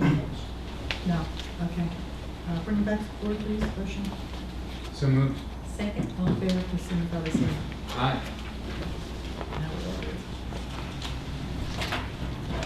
Okay, just a reminder, please check the county's website at www.sussex.newjersey.us for meeting schedules and updating on the coronavirus. Right now, we're going to go into executive session. We can adjourn We can adjourn. Do you want to read it, please? Yes.